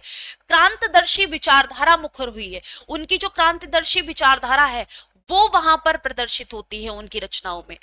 तत्कालीन समाज में व्याप्त धार्मिक कट्टरता, और जो उस समय के समाज में धार्मिक कट्टरता व्याप्त थी कि भाई तुम मंदिर नहीं जा सकते, तुम नीची जाति के हो, तुम यहाँ पर बैठ नहीं सकते, तुमने भगवान को भोग नहीं लगाया, तुम कैसे खा सकते हो, ठीक है, तुम नीची जाति के हो, तुम भगवान को प्राप्त नहीं कर सकते, तुम भगवान को छू नहीं सकते। तो जो धार्मिक कट्टरता उस टाइम थी, जो पाखंड फैला हुआ था, तो उस धार्मिक कट्टरता और पाखंड को देखकर उनका हृदय क्षुब्ध हो उठा, जिसके निवारण के लिए उन्होंने अपनी वाणी को अस्त्र के रूप में प्रयोग किया है, जिसके निवारण के लिए उन्होंने अपनी वाणी को कैसे अस्त्र के रूप में प्रयोग किया है। तो ये आपका इंट्रो हो गया कि आपने कहा कि भाई कबीरदास जी कैसे कवि थे और उनकी विचारधाराएं कैसी थी, उन्होंने किस चीज पर, जिनकी रचनाओं में कलात्मकता कम मिलती है, क्या मिलता है, सामाजिक यथार्थ ज्यादा मिलता है कलात्मकता की अपेक्षा।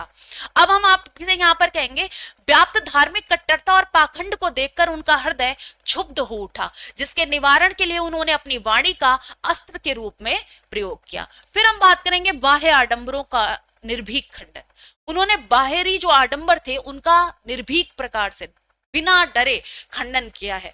कबीर ने हिंदू और मुस्लिम दोनों धर्मों में, जो हिंदू धर्म है, जो मुस्लिम धर्म है, दोनों धर्मों में व्याप्ति कुरीतियां, जैसे मूर्ति पूजा, हिंदुओं में मूर्ति पूजा, ठीक है, रोजा, मुस्लिमों में नमाज हो गया, तीर्थाटन की भाई तीर्थ पर नहीं गए तो समझ लो तुम्हारा जीवन व्यर्थ है, तीर्थाटन पर तीखा व्यंग्य किया और आंतरिक पवित्रता पर बल दिया। कबीरदास जी ने इसके उलट क्या कहा है, कबीरदास जी ने कहा है कि आप ये सब पाखंड है, ये सब पाखंड है। क्या पाखंड है कि आप मूर्ति पूजा कर रहे हो, आप रोजा रख रहे हो, आप नमाज कर रहे हो, आप तीर्थाटन कर रहे हो, इन्होंने उस पर तीखा व्यंग्य किया है।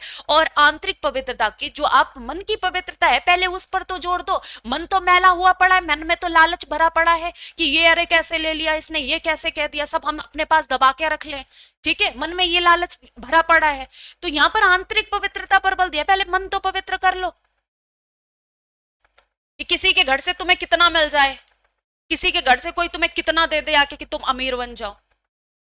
जातिवाद और छुआछूत का विरोध किया है इन्होंने, जातिवाद और छुआछूत का भी बड़ा विरोध किया है। उन्होंने कहा है जन्मना जाति व्यवस्था को नकारते हुए कर्म को प्रधानता। उनका कहना है कि आप जन्म से किसी की जाति निर्धारित नहीं कर सकते, आप कर्म से किसी की जाति निर्धारित करो। पता चले आप पैदा तो उच्च कुल में हो गए पर आपके कर्म तो एकदम नीच है, ठीक है, कर्म आपके एकदम नीच हैं, नीचता पे उतारू हो, तो आपको वो उच्च जाति वाला जो शोभा नहीं देता पद। तो इन्होंने क्या कहा है, इन्होंने कहा कि जन्म से बस कि तुम पैदा उच्च कुल में हो गए हो तो तुम उच्च हो गए, ऐसा नहीं होना चाहिए। कर्म के आधार पर जाति होनी चाहिए, ना कि जन्म के आधार पर। तो इन्होंने जन्मना जाति व्यवस्था को नकारते हुए कर्म को प्रधानता दी और समाज के सभी वर्गों को समान अधिकार देने की बात की है कि समाज में जितने भी वर्ग हैं उनको सभी को समान मिलना चाहिए, समान अधिकार मिलना चाहिए और उन्हें सशक्त बनना चाहिए, क्योंकि जो भी निम्न जातियां होती हैं आपने देखा है उनको हमेशा दबाने का प्रयास किया जाता है, उच्च जातियों के द्वारा उनका शोषण होता है। तो इन्होंने उनको सशक्त होने की वकालत की है। तो ये तो मेन पॉइंट्स हो गया कि बाह्य आडंबरों का निर्भीक खंडन, जातिवाद और छुआछूत का विरोध किया है। फिर धार्मिक समन्वय का प्रयास, कबीर ने राम और रहीम की एकता का प्रतिपादन करके सांप्रदायिक सद्भाव स्थापित करने का प्रयास किया है और सच्ची मानवता को संदेश जन जन तक पहुंचाया है। उनका मानना है क्या कि भाई धार्मिक समन्वय का, कि चाहे अगर हम राम की बात कर ले चाहे हम रहीम की बात कर ले, क्या दोनों का मुख्य सार क्या है, कंक्लूजन क्या है, दोनों के उपदेश क्या है, यही तो है कि मानवता सर्वोपरि है। मानवता सर्वोपरि है, कि सच्ची मानवता जो है वही सर्वश्रेष्ठ है, वही सबसे मायने रखती है। बाकी सभी क्या है, बाकी आप अगर धर्म के आधार पर दूसरे का क्या कर रहे हो, दूसरे को मैं कहूंगी क्षति पहुंचा रहे हो, उसको दुख पहुंचा रहे हो, तो फिर तुम्हारा कोई भी धर्म हो क्या फायदा। ठीक है, तो इन्होंने वही बोला है कि राम और रहीम की एकता का प्रतिपादन करके सांप्रदायिक सद्भाव स्थापित करने का प्रयास किया और सच्ची मानवता का संदेश जन जन तक पहुंचाया है। नेक्स्ट देखो, अनुभव जन्य ज्ञान को प्राथमिकता, कबीर ने शास्त्रों के किताबी ज्ञान, कागज की लेखी के बजाय जीवन के वास्तविक यथार्थ और अपने व्यक्तिगत अनुभव को प्रामाणिक माना है। कबीर दास जी का मानना है कि जो शास्त्रों में, मतलब जो किताबों में लिखा हुआ है, जो कागजी ज्ञान है, इन्होंने उस पर बल नहीं दिया है। इन्होंने कहा है कि जो मानव समाज में रहकर सीखता है जीवन के वास्तविक यथार्थ को और जो व्यक्तिगत अनुभव है इनके, उसको ज्यादा प्रामाणिक माना है। निष्कर्ष रूप में फिर ये कंक्लूजन लिखोगे कि कहा जा सकता है कि कबीर का मूल उद्देश्य काव्य सृजन नहीं था, उनका मूल उद्देश्य काव्य सृजन कभी था ही नहीं। उनका मूल उद्देश्य क्या था, समाज सुधार था, बल्कि समाज को सत्य का आईना दिखाना, सत्य का दर्पण दिखाना था। इसलिए उनकी कविता उनके समाज सुधारक रूप का एक सशक्त साधन मात्र है, साधन मात्र है। समझ में आ गया होगा, बहुत ही सिंपल सा है कबीरदास जी का, तो आप आराम से लिख लेंगे। कबीर के काव्य में उपलब्ध रहस्यवाद की सोधारण विवेचना कीजिए, मतलब कबीर के काव्य में जो रहस्यवाद विद्यमान है उसका उदाहरण के साथ आपको विवेचना करनी है। तो यहां पर हम इंट्रो लिखेंगे, पहले जीवात्मा और परमात्मा के बीच के अलौकिक प्रेम, ठीक है, जो जीवात्मा है और परमात्मा है के अलौकिक प्रेम और उनके मिलन विरह की रहस्यमयी अनुभूति को ही रहस्यवाद कहा जाता है।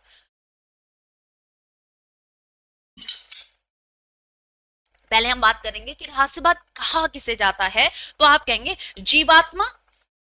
जीवात्मा और परमात्मा के बीच के अलौकिक प्रेम और उनके मिलन विरह की रहस्यमयी अनुभूति को रहस्यवाद कहा जाता है, जो कबीर के काव्य की एक प्रमुख और अत्यंत गूढ़ विशेषता है। कबीर ने भारतीय अद्वैत वेदांत और सूफी दर्शन के प्रभाव से अपने काव्य में एक अत्यंत भावपूर्ण और साधनात्मक रहस्यवाद का निर्माण किया है।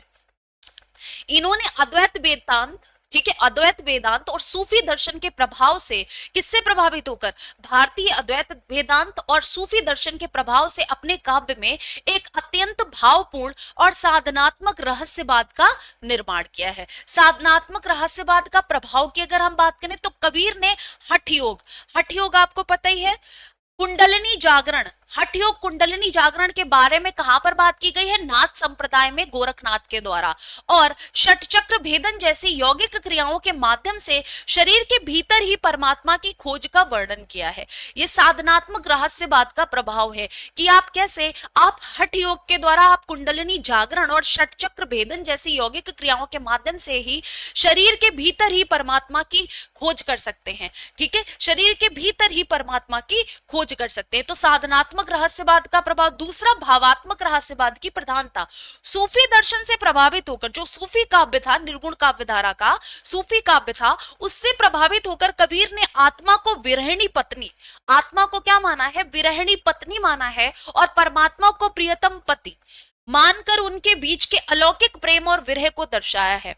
उनके प्रेम को, अलौकिक विरह और प्रेम को, दोनों को दर्शाया है। विरह, मिलन और विछोह दोनों को दर्शाया। भावात्मक रहस्यवाद की यह प्रधानता होगी।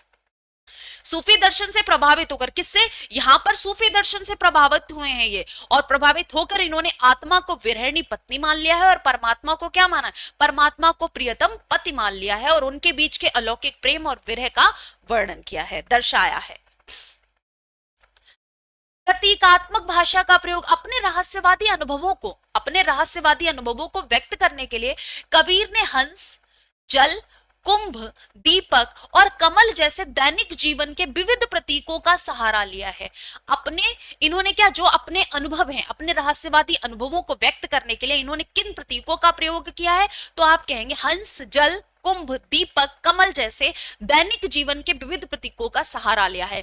उलटवासियों का अनूठा प्रयोग सामान्य बुद्धि से परे आध्यात्मिक रहस्यों को समझाने के लिए कबीर ने उलटवासियों की रचना की, जिनमें आपातः विरोध दिखता है परंतु उनका अर्थ अत्यंत गहरा होता है। ठीक है, उनका अर्थ अत्यंत गहरा है अगर हम उनकी उलटवासियों को ध्यान से देखते हैं, पढ़ते हैं। संक्षेप में ये फिर आप कंक्लूजन लिखेंगे कि कबीर का रहस्यवाद केवल दार्शनिक नीरसता का शिकार नहीं है। कबीर के अगर हम किसकी बात करें, कबीर के अगर हम केवल रहस्यवाद की बात कर रहे हैं तो कबीर का रहस्यवाद केवल दार्शनिक नीरसता का शिकार नहीं है, बल्कि उसमें योग की कठोर साधना और सूफी प्रेम की तीव्र भावनात्मक का एक अत्यंत जीवंत और अद्भुत समन्वय परिलक्षित होता है। ठीक है, कि सिर्फ योग साधना तक सीमित नहीं रहा है, बल्कि सूफी, हम क्योंकि ये सूफी से भी तो प्रेरित थे, तो यहां पर लिखेंगे बल्कि सूफी प्रेम की तीव्र भावनात्मकता का एक अत्यंत जीवंत और अद्भुत समन्वय इनकी रचनाओं में हमें देखने को मिल रहा है, परिलक्षित हो रहा है। तो ये क्या हो गया, ये तो हम कबीर के बारे में बात कर रहे हैं कि भाई कबीरवाद को रहस्यवाद इनकी भाषा को क्यों कहा गया है। नेक्स्ट है हमारा कि सूफी काव्य धारा बोले तो प्रेमाश्रय शाखा, तो प्रेमाश्रय शाखा की प्रमुख विशेषताओं का वर्णन करना है। देखो, भक्ति काल के निर्गुण प्रेमाश्रय शाखा को सूफी काव्य धारा कहा जाता है, जिसके प्रतिनिधि कवि कौन है, सूफी काव्य धारा के प्रतिनिधि कवि मलिक मोहम्मद जायसी हैं। इस धारा के मुस्लिम कवियों ने हिंदू घरों में प्रचलित लोक कथाओं को आधार बनाकर लौकिक प्रेम, इश्क मिजाजी के माध्यम से अलौकिक प्रेम, इश्क हकीकी की प्राप्ति का अत्यंत मार्मिक और काव्यात्मक वर्णन किया है। ठीक है, इन्होंने जो हिंदू घरों में लोक कथाएं प्रचलित थी उनको आधार बनाकर लौकिक प्रेम के माध्यम से अलौकिक प्रेम, लौकिक प्रेम के माध्यम से अलौकिक प्रेम की प्राप्ति का अत्यंत मार्मिक और काव्यात्मक वर्णन किया है। पहला, प्रेम तत्व की सर्वोपरिता। सूफी कवियों के अनुसार सृष्टि के कण-कण में प्रेम व्याप्त है। सूफी कवियों के अगर हम माने तो यहां पर क्या है, सृष्टि के कण-कण में प्रेम व्याप्त है और ईश्वर की प्राप्ति केवल सच्चे तथा निस्वार्थ प्रेम के मार्ग पर चलकर ही की जा सकती। ईश्वर को ऐसे नहीं पाया जा सकता है कि बैठ जाओ जाके मंदिर में और वहां पर बैठ कर दूसरे की बुराई करते रहो तो आपको ईश्वर नहीं मिल रहा है। ठीक है, आपको ईश्वर नहीं मिल रहा है। इससे ईश्वर की प्राप्ति के लिए केवल सच्चा और निस्वार्थ प्रेम का मार्ग आपको अपनाना होता है, उस पर चलना होता है, तब जाके आपको ईश्वर की प्राप्ति होती है। दूसरा, हिंदू संस्कृति और लोक जीवन का चित्रण। मुस्लिम होते हुए भी इन कवियों ने भारतीय ऋतुओं, त्योहारों, रीति रिवाजों और लोक परंपराओं का अत्यंत सूक्ष्म और प्रामाणिक चित्रण किया है। देखो, मुस्लिम थे ये सूफी, जो आपके सूफी संत थे, मतलब सूफी काव्य जो लिखा है वो सूफियों के द्वारा लिखा है, और सूफी ये मुस्लिम थे, और मुस्लिम होते हुए भी इन्होंने आधार क्या बनाया, इन कवियों ने भारतीय ऋतुएं जो हैं, त्योहार जो हैं, जो रीति रिवाज हैं और जो लोक परंपराएं, उनका बहुत ही सूक्ष्म और प्रामाणिक चित्रण किया है। ठीक है, उनका बहुत ही सूक्ष्म और प्रामाणिक चित्रण इनके द्वारा प्रस्तुत किया गया है। नेक्स्ट देखो, आत्मा और परमात्मा का स्वरूप। सूफी दर्शन में भारतीय विचारधारा के विपरीत परमात्मा को परम सुंदरी स्त्री, इसमें परमात्मा को क्या माना गया है, इसमें परमात्मा, जबकि संत में क्या माना गया है, परमात्मा किसे माना गया है, परमात्मा को प्रियतम पति माना गया, और यहाँ पर परमात्मा को परम सुंदरी स्त्री, प्रेमिका, और आत्मा को विरही पुरुष, प्रेमी के रूप में चित्रित किया गया है। वहां पर आत्मा को क्या, आत्मा को स्त्री माना गया था, विरहिणी स्त्री, और यहाँ पर पुरुष माना जा रहा है आत्मा को, और स्त्री किसे माना जा रहा है, स्त्री माना जा रहा है परमात्मा को। उसमें चित्र आत्मा और परमात्मा का स्वरूप चित्रित किया। मसनवी शैली का प्रयोग। इस काव्यों की रचना फारसी की मसनवी शैली में हुई है, जिसके अंतर्गत ग्रंथ के आरंभ में ईश्वर वंदना, पैगंबर की स्तुति और तत्कालीन शाह वक्त की प्रशंसा की जाती है। ठीक है, मसनवी शैली में क्या होता है, तो इसमें अंतर्गत आरंभ में, शुरुआत में हम ईश्वर की कहां से करते हैं, शुरुआत जो है इसकी हम ईश्वर की वंदना से करते हैं, फिर पैगंबर की स्तुति करते हैं, फिर जो उस समय के शाह वक्त होते हैं उनकी प्रशंसा करते हैं। स्पष्टता सूफी काव्य धारा ने, अब यहाँ पर हम कंक्लूजन लिखेंगे, इस सूफी काव्य धारा ने प्रेम के उदात्त रूप को स्थापित करते हुए हिंदू मुस्लिम सांस्कृतिक समन्वय का जो ऐतिहासिक कार्य किया है वह हिंदी साहित्य की एक अमूल्य और चिरस्थायी निधि है। मतलब कभी नहीं समाप्त होने वाली, युगों युगों तक रहने वाली एक ऐसी अमूल्य निधि हमें मिली है। ठीक है, एक ऐसी अमूल्य निधि हमें मिली है, ये ध्यान रखिएगा। ठीक है, चलिए ये हो गया आपका मसनवी शैली का प्रयोग किया है, आत्मा और परमात्मा का स्वरूप, और यहाँ पर हमने बात करी है कि हिंदू सांस्कृतिक लोक जीवन का चित्रण, प्रेम तत्व की सर्वोपारिता।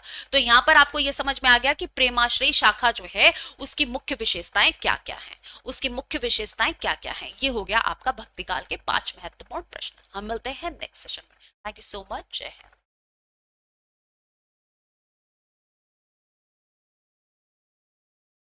Welcome to the class. आप सभी का बहुत बहुत स्वागत है। एक बार सभी के सभी कनेक्ट हो जाएं, और आज हम स्टार्ट करने वाले हैं रीतिकाल के डिस्क्रिप्टिव क्वेश्चंस। ठीक है, आते हैं हमारे पहले प्रश्न पर। पहला प्रश्न है आपका कि रीतिकालीन काव्य की प्रमुख प्रवृत्तियों या विशेषताओं का हमें विस्तृत वर्णन करना है।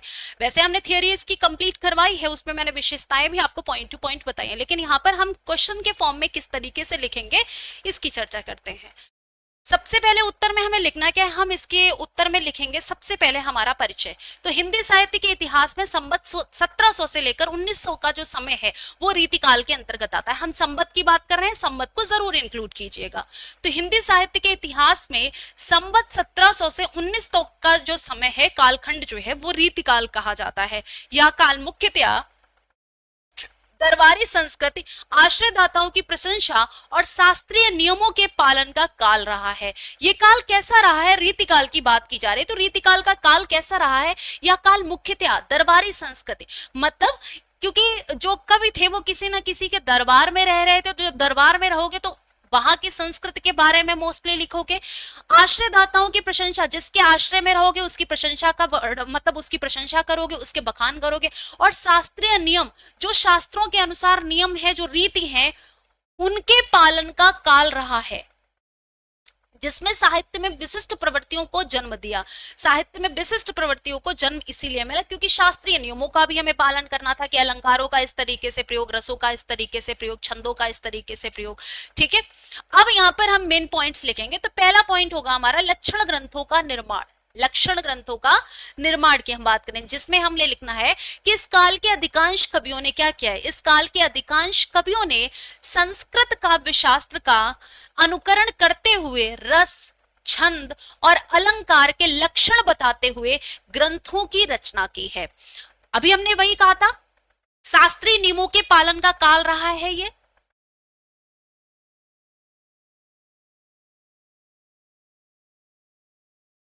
कैसा काल रहा है? शास्त्रीय नियमों के पालन का काल रहा है।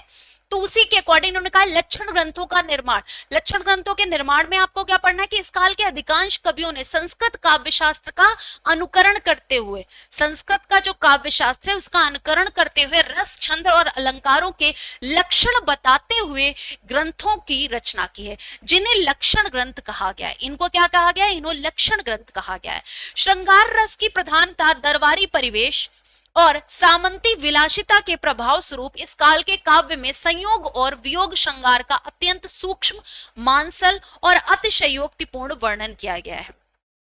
क्योंकि उस टाइम का जीवन कैसा था, उस टाइम श्रृंगार रस की प्रधानता थी, श्रृंगार रस की प्रधानता थी, दरबारी परिवेश था, दरबारी कवि थे तो दरबारी परिवेश था, और सामंत लोगों की जो विलासितापूर्ण जीवन था उसका प्रभाव स्वरूप इस काल में कैसा लिखा गया, इस काल के काव्य में संयोग और वियोग श्रृंगार रस का अत्यंत सूक्ष्म, मांसल और कैसा वर्णन किया गया, अतिशयोक्तिपूर्ण वर्णन किया गया है। दूसरा मेन पॉइंट आ जाएगा कि ब्रज भाषा का साहित्यिक उत्कर्ष। रीतिकाल में ब्रज भाषा अपने उत्कर्ष पर थी। चलिए, रीतिकाल में ब्रजभाषा अपने चरम पर पहुंच गई। कवियों ने नाद सौंदर्य, कोमलता और मधुर शब्दावली के माध्यम से ब्रजभाषा को काव्य की सर्वमान्य भाषा के रूप में स्वीकार किया। आपको पता है काव्य की भाषा के रूप में हम ब्रजभाषा को स्वीकार करते हैं, तो यहीं से उसको मान्यता मिली थी, ये भी ध्यान रखना। रीतिकाल में ब्रजभाषा अपने चरम पर पहुंच गई। कवियों ने नाद सौंदर्य, कोमलता और मधुर शब्दावली के माध्यम से ब्रजभाषा को क्या किया, ब्रजभाषा को काव्य की सर्वमान्य भाषा के स्वरूप जाना, पहचाना, मान्यता दे दी। ठीक है। फिर तीसरा पॉइंट आ जाएगा, आश्रयदाताओं का अतिशयोक्तिपूर्ण वर्णन किया, मतलब उनका वर्णन अतिशयोक्तिपूर्ण था, जो पॉसिबल नहीं हो उस सीमा तक किसी की तारीफ कर देना।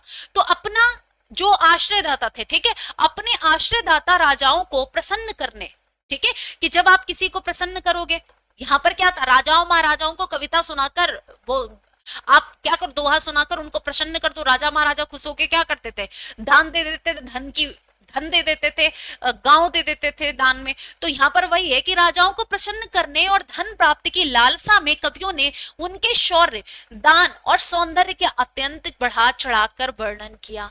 निष्कर्ष क्या निकला, निष्कर्ष अब हम कंक्लूजन लिखेंगे, लास्ट पॉइंट, कि रीतिकाल का साहित्य कलात्मक उत्कृष्टता, कलात्मक रूप से उत्कृष्ट है, शास्त्रीय ज्ञान भी इसमें भरा पड़ा है, और दरबारी चकाचौंध का एक ऐसा अद्भुत समन्वय मिलता है। मतलब आप रीतिकाल के काव्य को अगर देखेंगे तो उसमें कल्पनात्मक उत्कृष्टता भी है, ठीक है, या हम कह सकते हैं रचनात्मक उत्कृष्टता है। दूसरा, शास्त्रीय ज्ञान से भी परिपूर्ण है, मतलब उसमें शास्त्रीय काव्य शास्त्र जो है हमारा, उसका भी भरपूर प्रयोग किया गया है। दूसरा, जो तीसरा पॉइंट है, वो दरबारी चकाचौंध का एक ऐसा अद्भुत समन्वय आपको देखने को मिलता है, जिसने हिंदी काव्य को अलंकरण और शिल्प की दृष्टि से अत्यंत समृद्ध किया। जिसने हिंदी को क्या किया, जिसने हिंदी काव्य को अलंकरण, अलंकारों और शिल्प की दृष्टि से अत्यंत समृद्ध बना दिया। ठीक है, तो ये हो गया आपका आंसर। आंसर सटीक लिखना है, बहुत इधर उधर की बातें नहीं लिखनी है, जो आपसे पूछा गया है आप उसको एग्जैक्ट लिख सकते हैं। अब आप कहेंगे कि आप सिर्फ ऐसे ही लिख सकते हैं, नहीं, हाँ, लिखते टाइम 3 पॉइंट्स आपको ध्यान रखने हैं। पहले हम किसी चीज का परिचय देंगे, इंट्रोडक्शन देंगे, फिर मेन पॉइंट्स लिखेंगे, मुख्य बिंदु, फिर तीसरा आ जाता है आपका निष्कर्ष, जिसे आप कंक्लूजन कहते हैं, वो ये 3 पॉइंट्स होने चाहिए। क्यों कहा गया तो उसको बाद में आप स्पष्ट करेंगे, अतः इसलिए कहा गया है ऐसा करके कुछ, ठीक है, कि निष्कर्ष यह निकलता है, ऐसा करके स्टार्टिंग करेंगे। और परिचय में आप जो आपसे प्रश्न पूछा गया है उससे संबंधित परिचय देंगे कि भाई ये है क्या, जो पूछा जा रहा है वो है क्या, कब से आया, ठीक है, ये परिचय हो गया। मेन पॉइंट में जो मेन क्वेश्चन पूछा जा रहा है वो आपको लिखना है, ये ध्यान रखेंगे। अब इसको आप अलग तरीके से भी लिख सकते हो कि निम्नलिखित विशेषताएं हैं, फिर विशेषताएं पॉइंट टू पॉइंट या फ्लो चार्ट बनाकर भी लिख सकते हो, कोई इशू नहीं होगा उसमें भी। रीतिकाल को आचार्य विश्वनाथ प्रसाद मिश्र द्वारा श्रृंगार काल कहने के औचित्य पर प्रकाश डालिए। उत्तर इसका होगा कि भाई रीतिकाल को आचार्य विश्वनाथ प्रसाद मिश्र द्वारा, जो आचार्य विश्वनाथ प्रसाद मिश्र हैं, उन्होंने रीतिकाल को श्रृंगार काल ज्यादा कहना उचित समझा है, या श्रृंगार काल कहा है, तो क्यों कहा है, इस औचित्य पर आपको प्रकाश डालना है, टॉर्च लेकर प्रकाश नहीं डालना है, अपने दिमाग से प्रकाश डालना है कि क्यों कहा गया। तो यहाँ पर परिचय, रीतिकाल के नामकरण को लेकर विद्वानों में मतभेद रहा है। किसी भी काल को, किसी भी काल के जब हम नामकरण करते हैं तो मतभेद रहता है लोगों में कि ऐसा नहीं, ये नाम रखना चाहिए, ये काल, ये समय से इस समय तक है, ऐसा तो मतभेद रहा है। जहां आचार्य रामचंद्र शुक्ल ने इसे रीतिकाल कहा है, वहीं आचार्य विश्वनाथ ने इसे श्रृंगार काल कहना ज्यादा, आचार्य विश्वनाथ प्रसाद ने इस काल की मूल आत्मा और केंद्रीय विषय वस्तु को पहचानते हुए इसे श्रृंगार काल कहा है। क्योंकि श्रृंगार रस का भरपूर प्रयोग हुआ है, तो इन्होंने इस विषय वस्तु को उठाते हुए क्या कहा कि इसको श्रृंगार काल कहना ज्यादा उचित है। ठीक है, ये तो इंट्रो हमने दे दिया। अब मेन पॉइंट, श्रृंगारिक वृत्ति की व्यापकता। इस युग के रीतिबद्ध, रीति सिद्ध और रीति मुक्त तीनों ही काव्य धाराओं के कवियों ने अपनी रचनाओं के केंद्र में श्रृंगार और नायिका भेद को ही सर्वोपरि रखा है। विषय वस्तु क्या रही है, चाहे हम बात करें रीति मुक्त की, चाहे हम रीतिबद्ध की, चाहे हम रीति सिद्ध काव्य की बात करें रीतिकाल के, लेकिन तीनों के एक चीज कॉमन है, क्या करा है, तीनों ने श्रृंगार और नायिका भेद का ही वर्णन किया है। तीनों ने श्रृंगार रस की भरपूरता, ठीक है, भरपूर प्रयोग किया है, और नायिका भेद का ही सर्वोपरि रखा है, वर्णन किया है। दूसरा, लक्षण ग्रंथों में भी श्रृंगार का समावेश है। जो भी कवि आचार्यत्व का प्रदर्शन करते हुए, जो कवि आचार्यत्व का मतलब आचार्य होते हुए भी, उसका प्रदर्शन करते हुए भी अलंकार या रस के लक्षण ग्रंथ लिख रहे थे, उन्होंने भी अपनी बात स्पष्ट करने के लिए श्रृंगारिक पदों की ही रचना की। उन्होंने भी अपनी बातों को स्पष्ट करने के लिए किसकी, श्रृंगारिक पदों की ही, पदों का ही प्रयोग किया है, रचना की है। तो ये भी आपका एक मेन पॉइंट हो गया कि लक्षण ग्रंथों में भी श्रृंगार का समावेश मिलता है। ठीक है, नेक्स्ट पॉइंट देखो, भक्ति और नीति में श्रृंगार का पुट है। भक्ति की बात की जाए या नीति की बात की जाए तो उसमें श्रृंगार का आपको पुट मिलता है। इस काल में राधा कृष्ण की भक्ति को भी दरबारी रंग में रंग दिया गया है। राधा कृष्ण की जो भक्ति है उसको क्या किया गया है, उसको दरबारी रंग में रंग दिया गया है। और भक्ति के आवरण में विशुद्ध लौकिक श्रृंगार और विलासिता का ही वर्णन किया गया है। भक्ति और नीति में श्रृंगार का पुट मतलब क्या है, राधा कृष्ण की भक्ति को भी दरबारी रंग में रंग दिया गया है। जो दरबारी, क्योंकि दरबारी कभी रहे हैं तो वो उनका भाई पुट कहाँ चला जाएगा। जो आपकी विशेषता है वो आप कहीं नहीं जाओगे ना, वो कहीं नहीं लेके जाओगे। अगर आपकी ओछेपन की हरकतें हैं वो कहीं नहीं जाएंगी, चाहे आप कहीं रहो पूरी दुनिया में। अगर आपकी दूसरे की बुराई करने की आदत है तो आप पूरे संसार में कहीं चले जाओ, वो छूटेगी नहीं। पीठ पीछे बुराई करना अगर आपकी आदत है तो वो आपके खून में है, आपसे कहीं नहीं अलग होने वाला। वो आपकी आदत हो जाएगी, आप कहीं नहीं जाओगे। जैसे ही देखोगे कि वो सामने नहीं है, तुरंत पीठ पीछे बुराई करना शुरू कर दोगे। ठीक है, तो ये कुछ आदतें ऐसी होती हैं जो कभी नहीं छूटती हैं, जो कभी नहीं छूटती हैं। तो यहाँ पर वही दिया गया है कि राधा कृष्ण की भक्ति को भी दरबारी रंग में रंग दिया गया और भक्ति के आवरण में विशुद्ध लौकिक श्रृंगार और विलासिता का ही वर्णन किया गया है। ठीक है, विलासिता का ही वर्णन किया गया है। भक्ति और नीति में यहाँ पर क्या हुआ, श्रृंगार का पुट दे दिया गया है। नेक्स्ट देखो, वीर रस के कवियों पर भी प्रभाव है। भूषण जैसे कुछ वीर रस के क्योंकि भूषण की रचनाओं में वीर रस की प्रधानता है। वीर रस के उद्भव कवियों को छोड़कर शेष दरबारी कवियों की मानसिकता पूर्णतः श्रृंगारिक और विलासितापूर्ण परिवेश से घिरी हुई थी। अगर हम भूषण की बात करें तो भूषण की रचनाओं में वीर रस की प्रधानता है, इन्हें वीर रस का कवि कहा जाता है। ठीक है, इन्हें वीर रस का कवि कहा जाता है। इनको छोड़कर शेष अगर हम दरबारी कवियों की बात करें तो उनकी मानसिकता पूर्णतः श्रृंगारिक और विलासिता पूर्ण परिवेश से घिरी हुई है। अब हम कंक्लूजन लिखेंगे अपना कि अतः यह स्पष्ट है कि रीति निरूपण केवल एक बाह्य आवरण था। रीति का निरूपण करना केवल एक बाह्य आवरण था, जबकि साध्य पूर्ण रूप से श्रृंगारिक वर्णन ही था। इसलिए श्रृंगार काल नाम इस युग की मूल प्रवृत्ति को सर्वाधिक सटीकता से उद्घाटित करता है। इसलिए जो नाम दिया गया है श्रृंगार काल विश्वनाथ प्रसाद तिवारी द्वारा, ये बिल्कुल सही है, ये बिल्कुल सही है। यहाँ पर आप लिखेंगे विश्वनाथ प्रसाद मिश्र द्वारा, ये बिल्कुल सही है, ये ध्यान रखिएगा। चलिए नेक्स्ट क्वेश्चन देखते हैं। नेक्स्ट क्वेश्चन है हमारा, यहां पर देखिए फटाफट से नेक्स्ट क्वेश्चन में क्या पूछा गया है आपसे।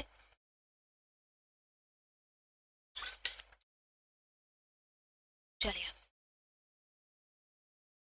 रीतिबद्ध काव्यधारा से क्या आशय है, इसकी प्रमुख विशेषताओं का उल्लेख करना है। रीतिबद्ध जो काव्यधारा है उससे तुम्हारा क्या मतलब है, इसकी प्रमुख विशेषताओं का उल्लेख करना है। मैंने बताया रीतिकाल को 3 भागों में बांटा गया, क्या था, रीतिबद्ध, रीति सिद्ध और रीति मुक्त। ठीक है, घनानंद रीति मुक्त के कवि कहे जाते हैं।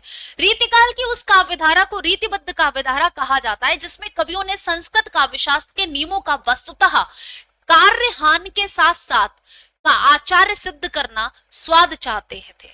ठीक है, एक सेकेंड, यहां पर आप क्या कहेंगे कि रीतिबद्ध काव्यधारा कहा जाता है, किसको कहा जाता है, जिसमें कवियों ने संस्कृत काव्यशास्त्र के नियमों को वस्तुतः कार्य होने के साथ साथ का आचार्य सिद्ध करना स्वद चाहते थे। ठीक है, तो उसे उन्होंने क्या करा है, उन्होंने उसको हम कहेंगे कि रीतिबद्ध काव्यधारा में जोड़ दिया है। ठीक है, रीतिबद्ध काव्यधारा में जोड़ दिया है, ये ध्यान रखेंगे। रीतिबद्ध काव्यधारा को आप और किस तरीके से जान सकते हैं, रीतिबद्ध काव्यधारा है क्या बेसिकली,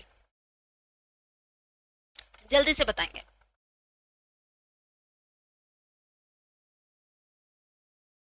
देखो, रीतिकाल की उस काव्यधारा को रीतिबद्ध काव्यधारा कहा जाता है जिसमें कवियों ने संस्कृत काव्य शास्त्रों के नियमों को, ठीक है, संस्कृत काव्य शास्त्रों के नियमों को क्या करा है, नियमों का प्रयोग किया है, नियमों का प्रयोग किया है, ये ध्यान रखना। शास्त्रीय ज्ञान देने के लिए संस्कृत काव्य शास्त्रों के नियमों का प्रयोग किया है लक्षण ग्रंथों की रचना के लिए, लक्षण ग्रंथों की रचना के लिए, तो उनको कहा गया है रीतिबद्ध काव्य। ठीक है, बिल्कुल ये ध्यान रखेंगे, ये जरूरी चीजें हैं। ठीक है, ये दोनों जरूरी चीजें हैं, ये ध्यान रखना। इसमें क्या था, काव्य शास्त्रीय नियमों का पालन करना अनिवार्य था। काव्य शास्त्रीय नियमों का पालन करना क्या था, इसके अकॉर्डिंग नियमों का पालन करना अनिवार्य था। इसमें क्या था, सुकार्यवश, मतलब जरूरत हो जहां पर वहां पर प्रयोग कर लो। तो जिसमें कवियों ने संस्कृत काव्य शास्त्रों के नियमों का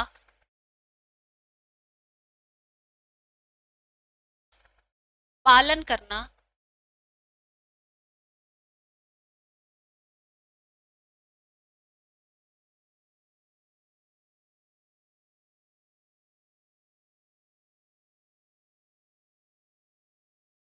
अनिवार्य था। ठीक है, यहां पर क्या था, वस्तुतः कार्य होने के साथ साथ का आचार्य सिद्ध करना नहीं। यहां पर ये वाले पॉइंट आप ये जो पॉइंट है ये आप हटा सकते हैं। ठीक है, आप सिर्फ इसको यहां तक रखिए, आप सिर्फ इसको यहां तक रखिए। ठीक है, जिसमें कवियों ने संस्कृत काव्य शास्त्र को नियमों का पालन करना अनिवार्य बना दिया था या अनिवार्य था। इसमें वो राजाओं को अगर कोई लक्षण ग्रंथ की रचना करते, लक्षण ग्रंथ की रचना करने पर भी क्या करते, लक्षण ग्रंथ की रचना करने पर भी इन काव्य शास्त्रीय नियमों का प्रयोग करना ही करना होता था। ये था आपका रीतिबद्ध। पहला प्रश्न हो जाए, पहला पॉइंट यहां पर हो जाएगा आपका क्या, पहला पॉइंट यहां पर देख लो, आचार्यत्व और कवित्व का समन्वय। इन कवियों ने, क्योंकि आचार्य बनने की होड़ थी, रीति काल की एक ये भी विशेषता थी कि आचार्य बनने की होड़ थी, इन कवियों ने रस, छंद, अलंकार और नायिका भेद के शास्त्रीय लक्षण प्रस्तुत किए और उन्हें स्पष्ट करने के लिए अपनी ओर से अत्यंत कलात्मक काव्यात्मक उदाहरण भी रचे हैं। इन कवियों ने क्या किया है, रस हो गए, छंद हो गए, अलंकार हो गया और नायिका भेद के क्या किया, नायिका भेद के शास्त्रीय लक्षणों को प्रस्तुत किया और उन्हें स्पष्ट करने के लिए अपनी ओर से अनेक कलात्मक काव्यात्मक उदाहरण भी रचे हैं। दूसरा, लक्षण और लक्ष्य ग्रंथों का निर्माण। तो रीतिबद्ध कवियों ने काव्य के अंगों का सैद्धांतिक विवेचन करने वाले लक्षण ग्रंथ रचे, काव्यों का विवेचन करने वाले, ठीक है, काव्य के अंगों का सैद्धांतिक विवेचन करने वाले लक्षण ग्रंथों की रचना रची और उन पर आधारित लक्ष्य ग्रंथों का प्रचुर मात्रा में निर्माण भी किया। काव्य बहुत अधिक मात्रा में इसमें निर्मित हुआ है।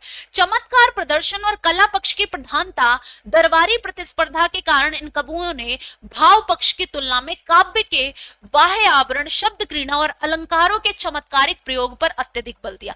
अब किसी दरबार की आप वास्तविकता तो दिखा नहीं सकते, वास्तविकता तो बताओगे नहीं, आश्रय से निकाल दिए जाओगे, आश्रयदाता जो है वो आपका हाल बेहाल कर देंगे। तो इन्होंने चमत्कार प्रदर्शन और कला पक्ष की प्रधानता, दरबारी प्रतिस्पर्धा के कारण इन कवियों ने भाव पक्ष की तुलना में काव्य के बाह्य आवरण, शब्द क्रीड़ा और अलंकारों के चमत्कारिक प्रयोग पर अधिक बल दिया है। प्रमुख प्रतिनिधि कवि की अगर हम बात करें तो यहां पर देखेंगे आप, प्रमुख प्रतिनिधि कवि में कौन आ जाएंगे, तो ये आ जाएंगे आपके आचार्य केशवदास, मतीराम देव, पद्माकर और चिंतामणि इस धारा के प्रमुख हस्ताक्षर हैं, मतलब प्रमुख कवि हैं जिन्होंने हिंदी काव्य शास्त्र की सुदृढ़ नींव रखी। संक्षेप में ये कंक्लूजन देना है हमें, नीतिबद्ध काव्यधारा वह शास्त्रीय और अनुशासनात्मक मार्ग है जिसने हिंदी साहित्य को काव्य शास्त्रीय नियमों से परिचित कराकर, जो काव्य शास्त्र के नियम है उनसे परिचित कराकर उसे बौद्धिक और कलात्मक रूप से अत्यंत परिष्कृत किया है। ठीक है, तो ये हो गया आपका रीतिबद्ध। चौथा है हमारा कि आचार्य केशवदास को कठिन काव्य का प्रेत क्यों कहा जाता है। पहला प्रश्न तो आपका ऑब्जेक्टिव यहीं से तैयार हो गया कि कठिन काव्य का प्रेत किसे कहा जाता है, तो आप कहेंगे कठिन काव्य का प्रेत केशवदास को कहा जाता है, केशवदास को कठिन काव्य का प्रेत कहा जाता है। आंसर लिखेंगे तो पहले आप लिखेंगे यहाँ पर परिचय, आचार्य केशवदास रीतिबद्ध काव्यधारा के प्रवर्तक और एक महान कवि हैं, संस्कृत निष्ठ विद्वान माने जाते हैं। उनके काव्य में चमत्कार प्रदर्शन और पांडित्य की अत्यधिक प्रधानता के कारण आचार्य रामचंद्र शुक्ल ने उन्हें कठिन काव्य का प्रेत कहा है, क्योंकि इन्होंने काव्य शास्त्र के जो नियम हैं, रीतिबद्ध कवि हैं तो काव्य शास्त्र के नियमों का बहुत ही उच्च कोटि तरीके से प्रयोग किया है। अब जब सारे नियमों में बांध दोगे तो भाषा क्या हो जाएगी, भाषा थोड़ी सी कठिन क्लिष्ट हो जाएगी कि जो जनमानस की, मतलब जो जन समूह सामान्य जन लोग हैं उनके समझ में थोड़ा कम आएगी। अगर जिसने पढ़ लिख नहीं रखा होगा तो उनकी समझ से वो बाहर हो जाएंगे। पहला, अलंकारों का बोझिल और अतिशय प्रयोग। केशवदास का मानना था कि अलंकारों के बिना कविता सुंदर ही नहीं हो सकती, तो इन्होंने क्या किया है, जिसके कारण उन्होंने भावों की हत्या कर, उन्होंने भाव नहीं देखे कि सिंपल अगर सरल भाषा में भाव व्यक्त हो सकते हैं तो उनके भाव देखो, नहीं, उन्होंने भाव नहीं देखे, उन्होंने अलंकारों को बलपूर्वक अपनी कविता में ठूसा है। इसी वजह से बोला गया कि अलंकारों का बोझिल और अतिशय प्रयोग किया, मतलब हद से ज्यादा प्रयोग कर लिया है। तो यहाँ पर आप पहला पॉइंट लिख देंगे। दूसरा, संस्कृत निष्ठ और क्लिष्ट शब्दावली। एक प्रकांड संस्कृत विद्वान थे ये, तो संस्कृत विद्वान होने के कारण उनकी ब्रज भाषा में संस्कृत के तत्सम शब्दों का प्रयोग और अप्रचलित शब्दों की भरमार, मतलब जो शब्द प्रचलित भी नहीं है, जो शब्द प्रचलित भी नहीं है, उन अप्रचलित और तत्सम शब्दों का प्रयोग इन्होंने अपनी कविताओं में किया है, जिससे कविता का अर्थ समझना जन सामान्य के लिए अत्यंत दुष्कर हो जाता है, जन सामान्य के लिए अत्यंत दुष्कर हो जाता है। तीसरा, भावुकता और सहृदयता का अभाव है। भावुकता और सहृदयता का अभाव मिलता है। जैसे दरबारी मानसिकता और पांडित्य प्रदर्शन, मतलब दरबारी मानसिकता और पांडित्य प्रदर्शन की होड़ में क्या हुआ कि भाई ये आचार्य थे केशवदास जी, तो केशवदास ने क्या करा, पांडित्य प्रदर्शन की होड़ में केशवदास का हृदय एक सच्चे कवि की तरह द्रवित नहीं हो सका। एक सच्चा कवि जो है वो एक सच्चा कवि, मतलब भाव उसमें बहुत होते हैं, कल्पना शक्ति उसकी चरम पे होती है और भाव उसमें भाव प्रधान होते हैं कवि की, ये सच्चे कवि की आप कहेंगे विशेषता है। लेकिन केशवदास ने क्या किया है, केशवदास के काव्य में, उनके काव्य में मार्मिकता के स्थान पर, मार्मिकता के स्थान पर केवल बौद्धिक व्यायाम दिखाई देता है। उनके जब हम काव्य पढ़ेंगे तो बौद्धिक व्यायाम दिखाई देता है कि मानसिक रूप से बहुत मेहनत करी है इसने अपने काव्य पर, ठीक है। भाव को स्पष्ट रूप से नहीं दिया है, भाव को मतलब सेकेंडरी प्रायोरिटी दी है कि बौद्धिकता और जो क्लिष्टता है वो बनी रहे। नेक्स्ट पॉइंट है छंदों की अस्वाभाविक विविधता। रामचंद्रिका में उन्होंने इतने अधिक छंदों का परिवर्तन किया है कि विद्वानों ने इसे छंदों का अजायब घर कर दिया, मतलब छंदों को बदल दिया है बार बार, इस छंद का प्रयोग फिर इस छंद का प्रयोग, तो इसको क्या कहते हैं, छंदों का अजायब घर कह दिया है, जिससे कथा का मूल प्रवाह बाधित हो जाता है। कि जो उसका मूल प्रवाह है वो फ्लो चेंज होगा ही, फिर आपने छंद चेंज कर दिया, फिर छंद चेंज कर दिया, तो जो पढ़ने वाला होता है उसका भी फ्लो चेंज हो जाता है।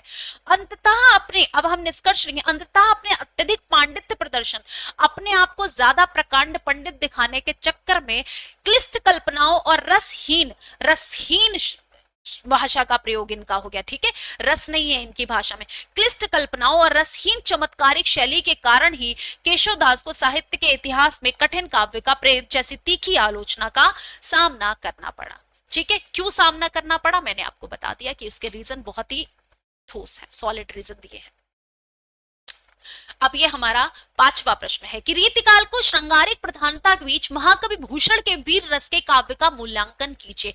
महाकवि भूषण के वीर रस का, क्योंकि मोस्टली रीतिकाल में किसका प्रयोग हुआ है, श्रृंगार रस का प्रयोग है, लेकिन अगर हम भूषण की बात करते हैं तो भूषण ने अपने साहित्य में क्या किया, काव्य में वीर रस का प्रयोग किया है। रीतिकाल की अधिकांश कविता जहां महलों की विलासिता और नायिका भेद के श्रृंगारिक वर्णन में डूबी हुई थी, वहीं महाकवि भूषण ने अपनी ओजस्वी वाणी से वीर रस का शंखनाद कर एक अभूतपूर्व राष्ट्रीय और सांस्कृतिक चेतना का संचार किया। इन्होंने क्या किया, इन्होंने एक अभूतपूर्व राष्ट्रीय और सांस्कृतिक चेतना का संचार किया अपनी रचनाओं में, किसका प्रयोग करके, तो आप कहेंगे इन्होंने अपनी रचनाओं में किसका प्रयोग किया है, इन्होंने अपनी रचनाओं में आप कहेंगे भाई वीर रस का प्रयोग किया, जबकि मोस्टली उस टाइम लोग क्या प्रयोग कर रहे थे, वीर श्रृंगार रस का प्रयोग कर रहे थे।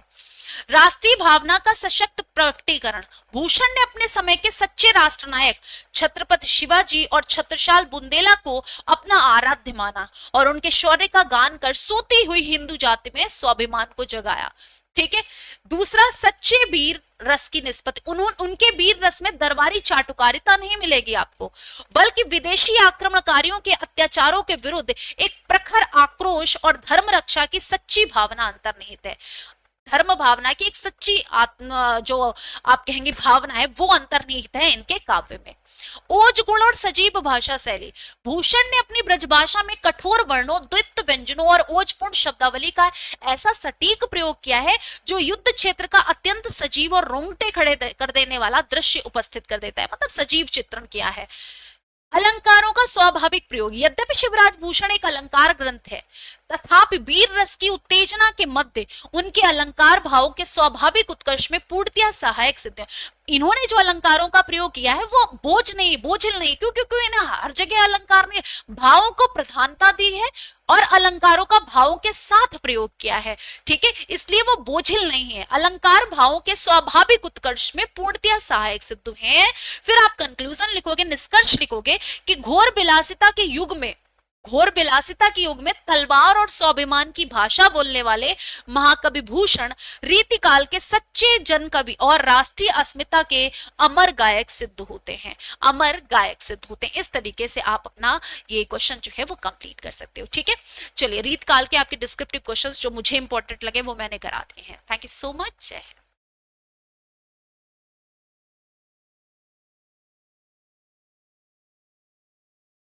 Everyone, welcome to the class. आप सभी का बहुत बहुत स्वागत है। जल्द से जल्द जुड़ जाएं हमारे साथ और हम स्टार्ट करने वाले हैं हमारे आधुनिक काल। ठीक है, इससे पहले कि आपके काल जो हैं और उनके क्वेश्चंस डिस्क्रिप्टिव जो है वो आपके कंप्लीट कराए जा चुके हैं। आधुनिक काल में भी हम भारतेंदु युग हो गया हमारा, और जो आपका अगर हम बात करेंगे भारतेंदु युग है, द्विवेदी युग है, इन सभी के बारे में हम यहाँ पर चर्चा कर रहे हैं। ठीक है, भारतेंदु युग हो गया आपका। अब हम सिर्फ भारतेंदु युग के बारे में पढ़ रहे हैं ऐसा नहीं है। ठीक है, जैसे आपका ये प्रश्न अगर हम बात करेंगे तो भारतेंदु युग का है। ठीक है, इसके बाद हम बात कर रहे हैं यहाँ पर भारतेंदु युग में गद्य पद्य की बात की गई है। ठीक है, यहाँ पर आ जाओ, आपको देखो द्विवेदी युग का एक क्वेश्चन है आपका जो बेहतरीन क्वेश्चन है। ठीक है, द्विवेदी युग के बाद बात करें हम, यहाँ पर देखो मैथिली शरण गुप्त की बात की गई है, करेक्ट। फिर यहाँ पर प्रेमचंद की बात की गई है जो कि छाया हम यहाँ पर बात कर रहे हैं। देवकी नंदन खत्री के उपन्यासों की फिर हम यहाँ पर बात करें तो ये सभी आपके यहाँ पर मेंशन किए गए हैं। मतलब आधुनिक काल में बेसिकली आपके सब कुछ आ जाता है। आधुनिक काल में बेसिकली आपके अगर हम बात करते हैं तो भारतेंदु युग, भारतेंदु युग के बाद हम बात करेंगे द्विवेदी युग, द्विवेदी युग के बाद हम बात करेंगे आपका छायावादी युग जिसे हम कहेंगे शुक्ल युग, शुक्लोत्तर युग, इन सभी की बात करते हैं। तो आधुनिक काल में आ जाओ। हमारा पहला प्रश्न, आधुनिक हिंदी साहित्य में भारतेंदु युग को नवजागरण या पुनर्जागरण काल क्यों कहा जाता है? क्यों कहा जाता है? Very important. पहले हम परिचय देंगे। परिचय में क्या होगा? हिंदी साहित्य के आधुनिक काल के प्रथम चरण जो कि 1850 से लेकर 1900 तक है को भारतेंदु युग कहा जाता है, जिसे डॉक्टर रामविलास शर्मा जैसे विद्वानों ने नवजागरण की संज्ञा दी। अब नवजागरण की संज्ञा किसने दी है? डॉक्टर रामविलास शर्मा जैसे विद्वानों ने इसे नवजागरण की संज्ञा दे रखी है। यह वह काल था जब भारतीय साहित्य पहली बार मध्यकालीन दरबारी जड़ता और सामंती विलासिता से मुक्त होकर आधुनिक राष्ट्रीय और सामाजिक चेतना से जुड़ा हुआ था। ये कैसा काल था? ये एक ऐसा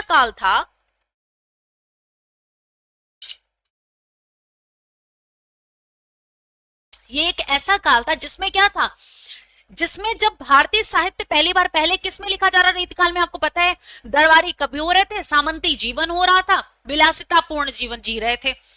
यहां पर क्या है? भारतीय साहित्य पहली बार मध्यकालीन दरबारी जड़ता को छोड़कर, ठीक है, सामंती विलासिता से मुक्त होकर आधुनिक राष्ट्रीय, जो हमारा आधुनिक राष्ट्र है उसके और जो सामाजिक चेतना है उससे जुड़ रहा था। तो यहां पर हम कहेंगे सामांतिक विलासिता से मुक्त होकर आधुनिक राष्ट्रीय भावना और सामाजिक चेतना से जुड़ रहा था। अब हमारा मेन पॉइंट हो जाएगा राष्ट्रीय और देशभक्ति का उदय। इस युग के साहित्यकारों ने, इस युग के जो साहित्यकार हुए हैं उन्होंने पहली बार अंग्रेजी शासन के आर्थिक शोषण, अंग्रेजी शासक जो वो आर्थिक शोषण कर रहे थे, भीतर ही भीतर जो सब रस चूसे जा रहे थे, मतलब भारतीय मेहनत कर रहे थे और उसका सब फल कौन ले जा रहा था? फल ले जा रहे थे ईस्ट इंडिया कंपनी वाले, ब्रिटिशर्स ले जा रहे थे जो हमारे ऊपर शासन कर रहे थे। तो यहाँ पर वही लिखा है कि इस युग में साहित्यकारों ने पहली बार अंग्रेजी शासन के आर्थिक शोषण भीतर, ठीक है, आर्थिक शोषण को पहचाना और अपनी रचनाओं के माध्यम से देश प्रेम की भावना को जागृत किया कि ऐसी रचनाएं लिखेंगी जो लोगों में क्या, देश प्रेम की भावनाओं को जागृत कर सकें। दूसरा, सामाजिक कुरीतियों पर प्रहार किया है। भारतेंदु मंडल के लेखकों ने, जो भारतेंदु मंडल के लेखक है, मतलब जो भारतेंदु युग के लेखक हैं, ने छुआछूत, बाल विवाह, धार्मिक पाखंड और अशिक्षा जैसी सामाजिक रूढ़ियों का कड़ा विरोध किया है और समाज सुधार का सशक्त शंखनाद किया है। मतलब भारतेंदु मंडल के जो लेखक हैं उन्होंने क्या किया है? उन्होंने छुआछूत का विरोध किया है, उन्होंने बाल विवाह का विरोध किया, धार्मिक पाखंड का विरोध किया है और अशिक्षा जैसे जो सामाजिक हम कहेंगे रूढ़ियां हैं, ठीक है, जो सामाजिक रूढ़ियां हैं उनका कड़ा विरोध किया है और समाज सुधार को सशक्त शंखनाद किया कि भाई समाज सुधार होना चाहिए। इसके बाद हम बात करें साहित्य का जनजीवन से जुड़ाव। तो रीतिकाल के नायिका भेद से हटकर, अब पहले क्या था? रीतिकाल का नायिका वेद का वर्णन होता था, रीतिकाल में नायिका वेद का वर्णन आपको मिलता, श्रृंगार रस की प्रधानता। इस युग के साहित्य ने आम जनता के जो वास्तविक लिखा है, जो वास्तविकता थी उस टाइम की उसको लिखा है, जो जन सामान्य है, जो जन सामान्य है उसके दुख दर्द है, ठीक है, उसके बारे में लिखा है। इस युग के साहित्य ने आम जनता के दुख दर्द, अकाल और गरीबी को अपनी अभिव्यक्ति का मुख्य विषय बताया है।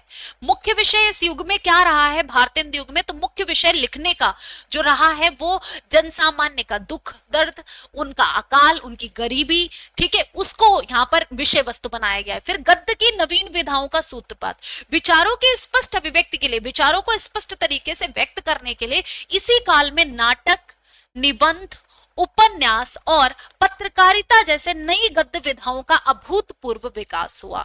इसी काल में क्या हुआ, क्योंकि अपने विचारों को स्पष्ट तरीके से अभिव्यक्त करना था, तो अभिव्यक्त करने के लिए काव्य को ही नहीं, अब गद्य की नई विधाएं जन्मी, जैसे आपका नाटक हो गया, निबंध हो गया, उपन्यास हो गया और पत्रकारिता जैसी गद्य विधाओं का अभूतपूर्व विकास हुआ। अब हम कंक्लूजन लिखेंगे कि अपनी युगबोधक चेतना, सामाजिक यथार्थवाद और राष्ट्रीय अस्मिता की खोज के कारण ही भारतीय युग को क्या कहा जाता है, हिंदी साहित्य का सच्चा नवजागरण काल कहा जाता है।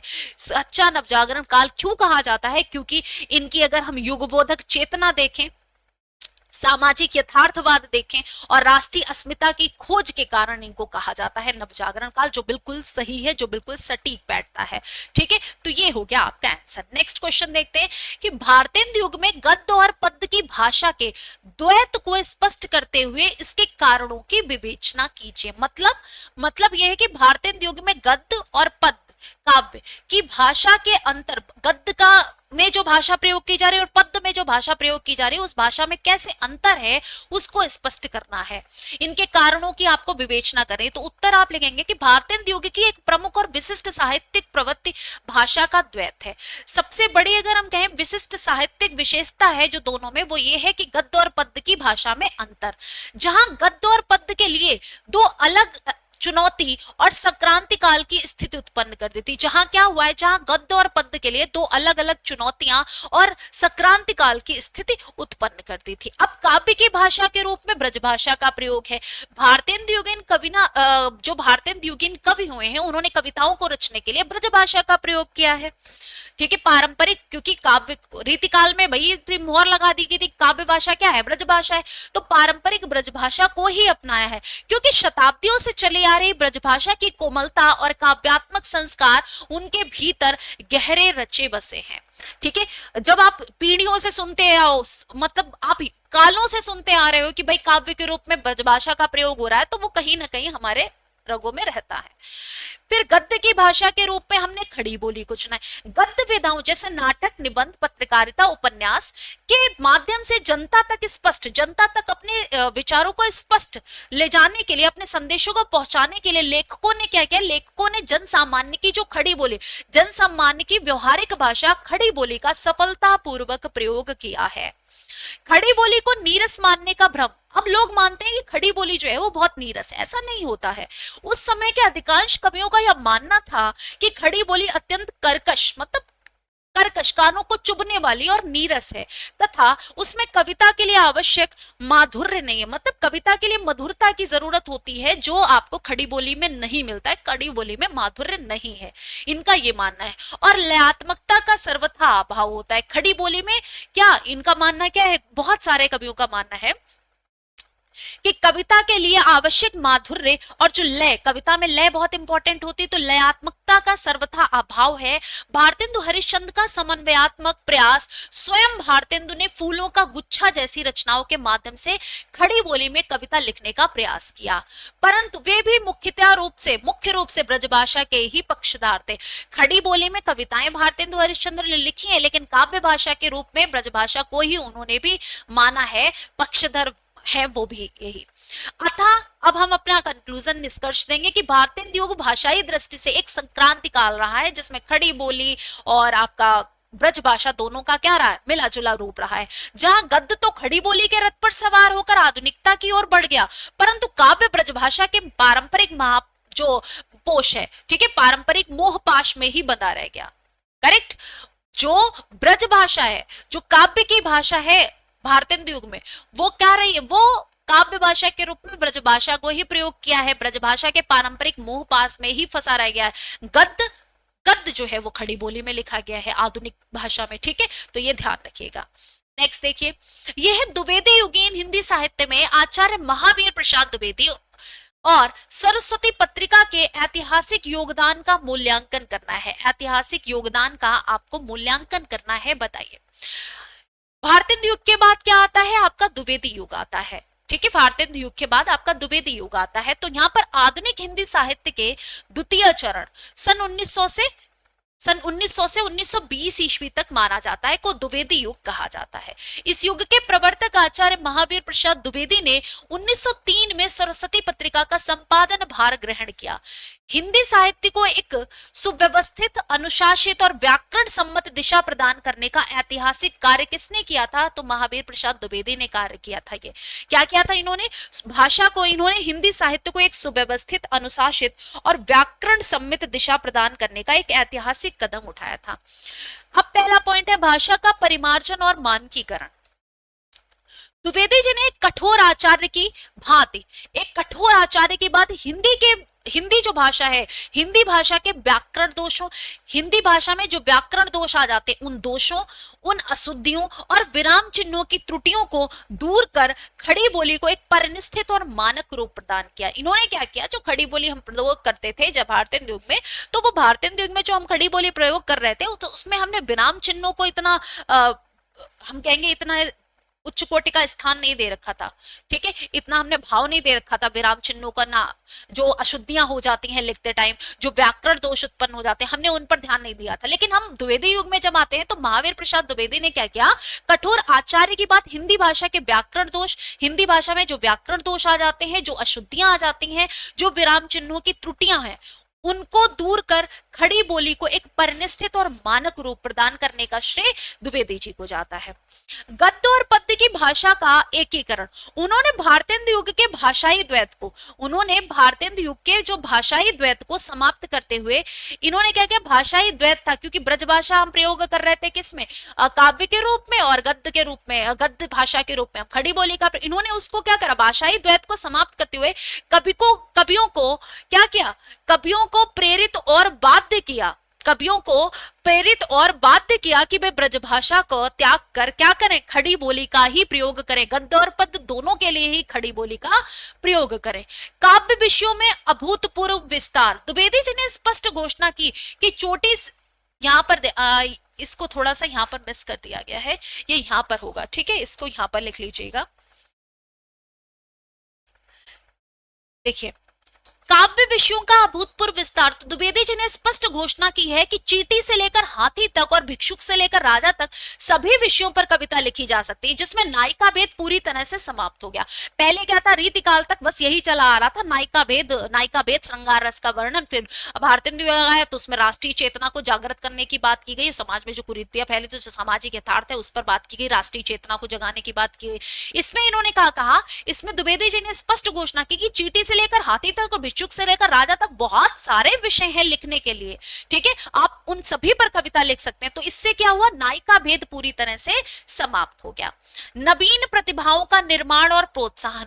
उन्होंने अपनी पत्रिका के माध्यम से, जो उनकी पत्रिका थी हंस पत्रिका, ठीक है, हंस पत्रिका थी, सरस्वती पत्रिका थी, ठीक है, सरस्वती पत्रिका के माध्यम से मैत्री शरण गुप्त, अयोध्या सिंह उपाध्याय और रामचरित उपाध्याय जैसे अनेक नए कवियों को तराश कर हिंदी साहित्य के पटल पर स्थापित किया। मतलब नए लोगों को ये बढ़ावा देते थे, उनको क्या करते थे? उनको बढ़ावा देते थे, उनको मौका देते थे, उनको अवसर देते थे। ठीक है, तो उन्होंने अपनी पत्रिका के माध्यम से, चाहे गुप्त हो, चाहे उपाध्याय हरिऔध हो, चाहे आपके रामचरित उपाध्याय हो, इन अनेक कवियों को तराश कर हिंदी साहित्य में पटल पर स्थापित किया। फिर निष्कर्ष क्या निकलता है?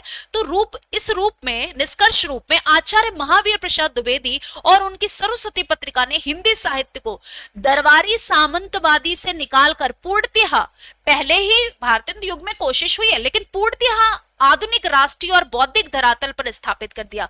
कब हुआ ये? पूर्णतः, पूर्ण रूप से हम आधुनिक राष्ट्रीय और बौद्धिक धरातल पर स्थापित कर दिए गए, ये द्विवेदी युग में हुआ। ये कब होता है? ये द्विवेदी युग में होता है, महावीर प्रसाद द्विवेदी के द्वारा। तो ये आपका क्वेश्चन हो गया। द्विवेदी युगीन काव्य की प्रमुख प्रवृत्तियां इतिवृत्तात्मक और नैतिकता नैतिकता का विस्तृत विश्लेषण करके बताना है, विस्तृत विश्लेषण आपको बताना है।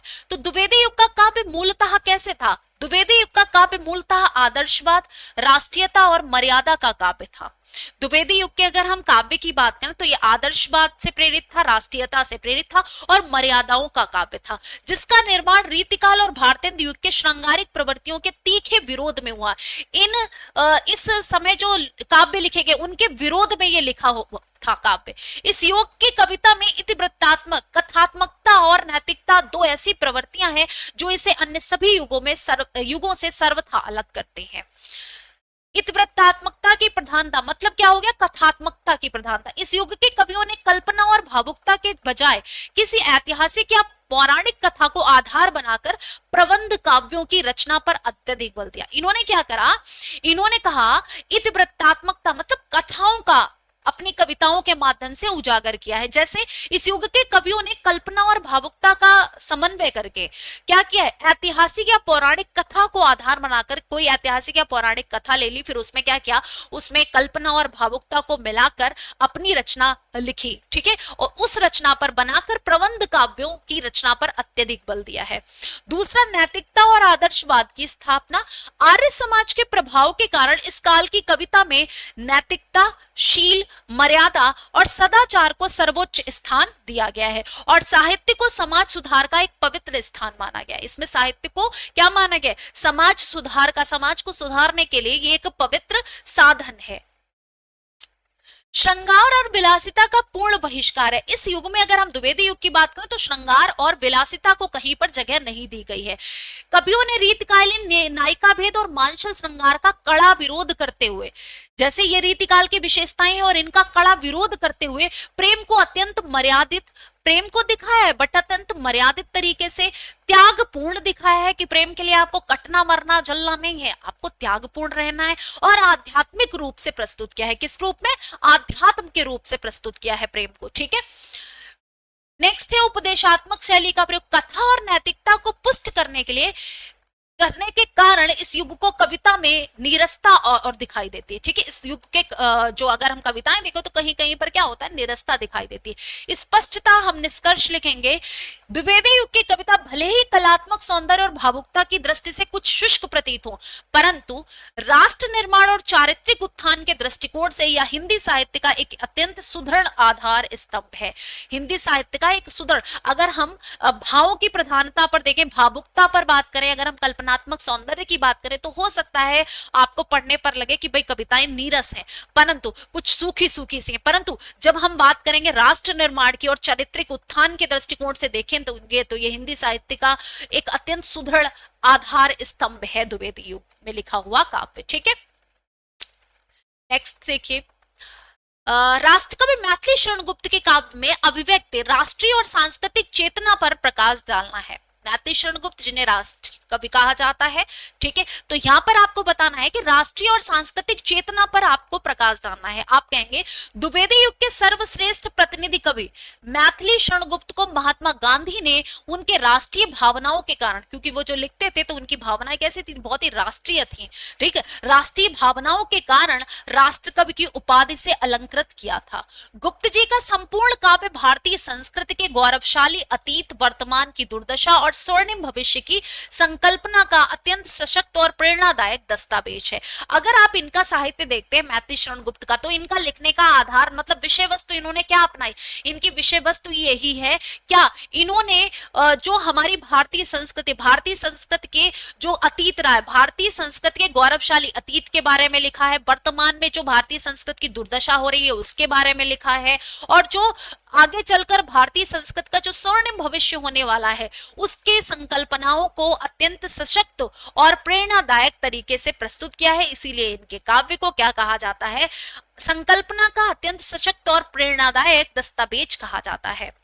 भारत भारती में राष्ट्रीय उद्घोष, उनकी अमर कृति मानी जाती है भारत भारती, जो 1912 में आई, ने सोए हुए भारतीय जनमानस में स्वदेश प्रेम की ऐसी ज्वाला प्रज्वलित की कि यह पुस्तक स्वतंत्रता सेनानियों के लिए क्या हो गई? स्वतंत्रता सेनानियों के लिए गणता के समान पूजनीय हो गई, ठीक है।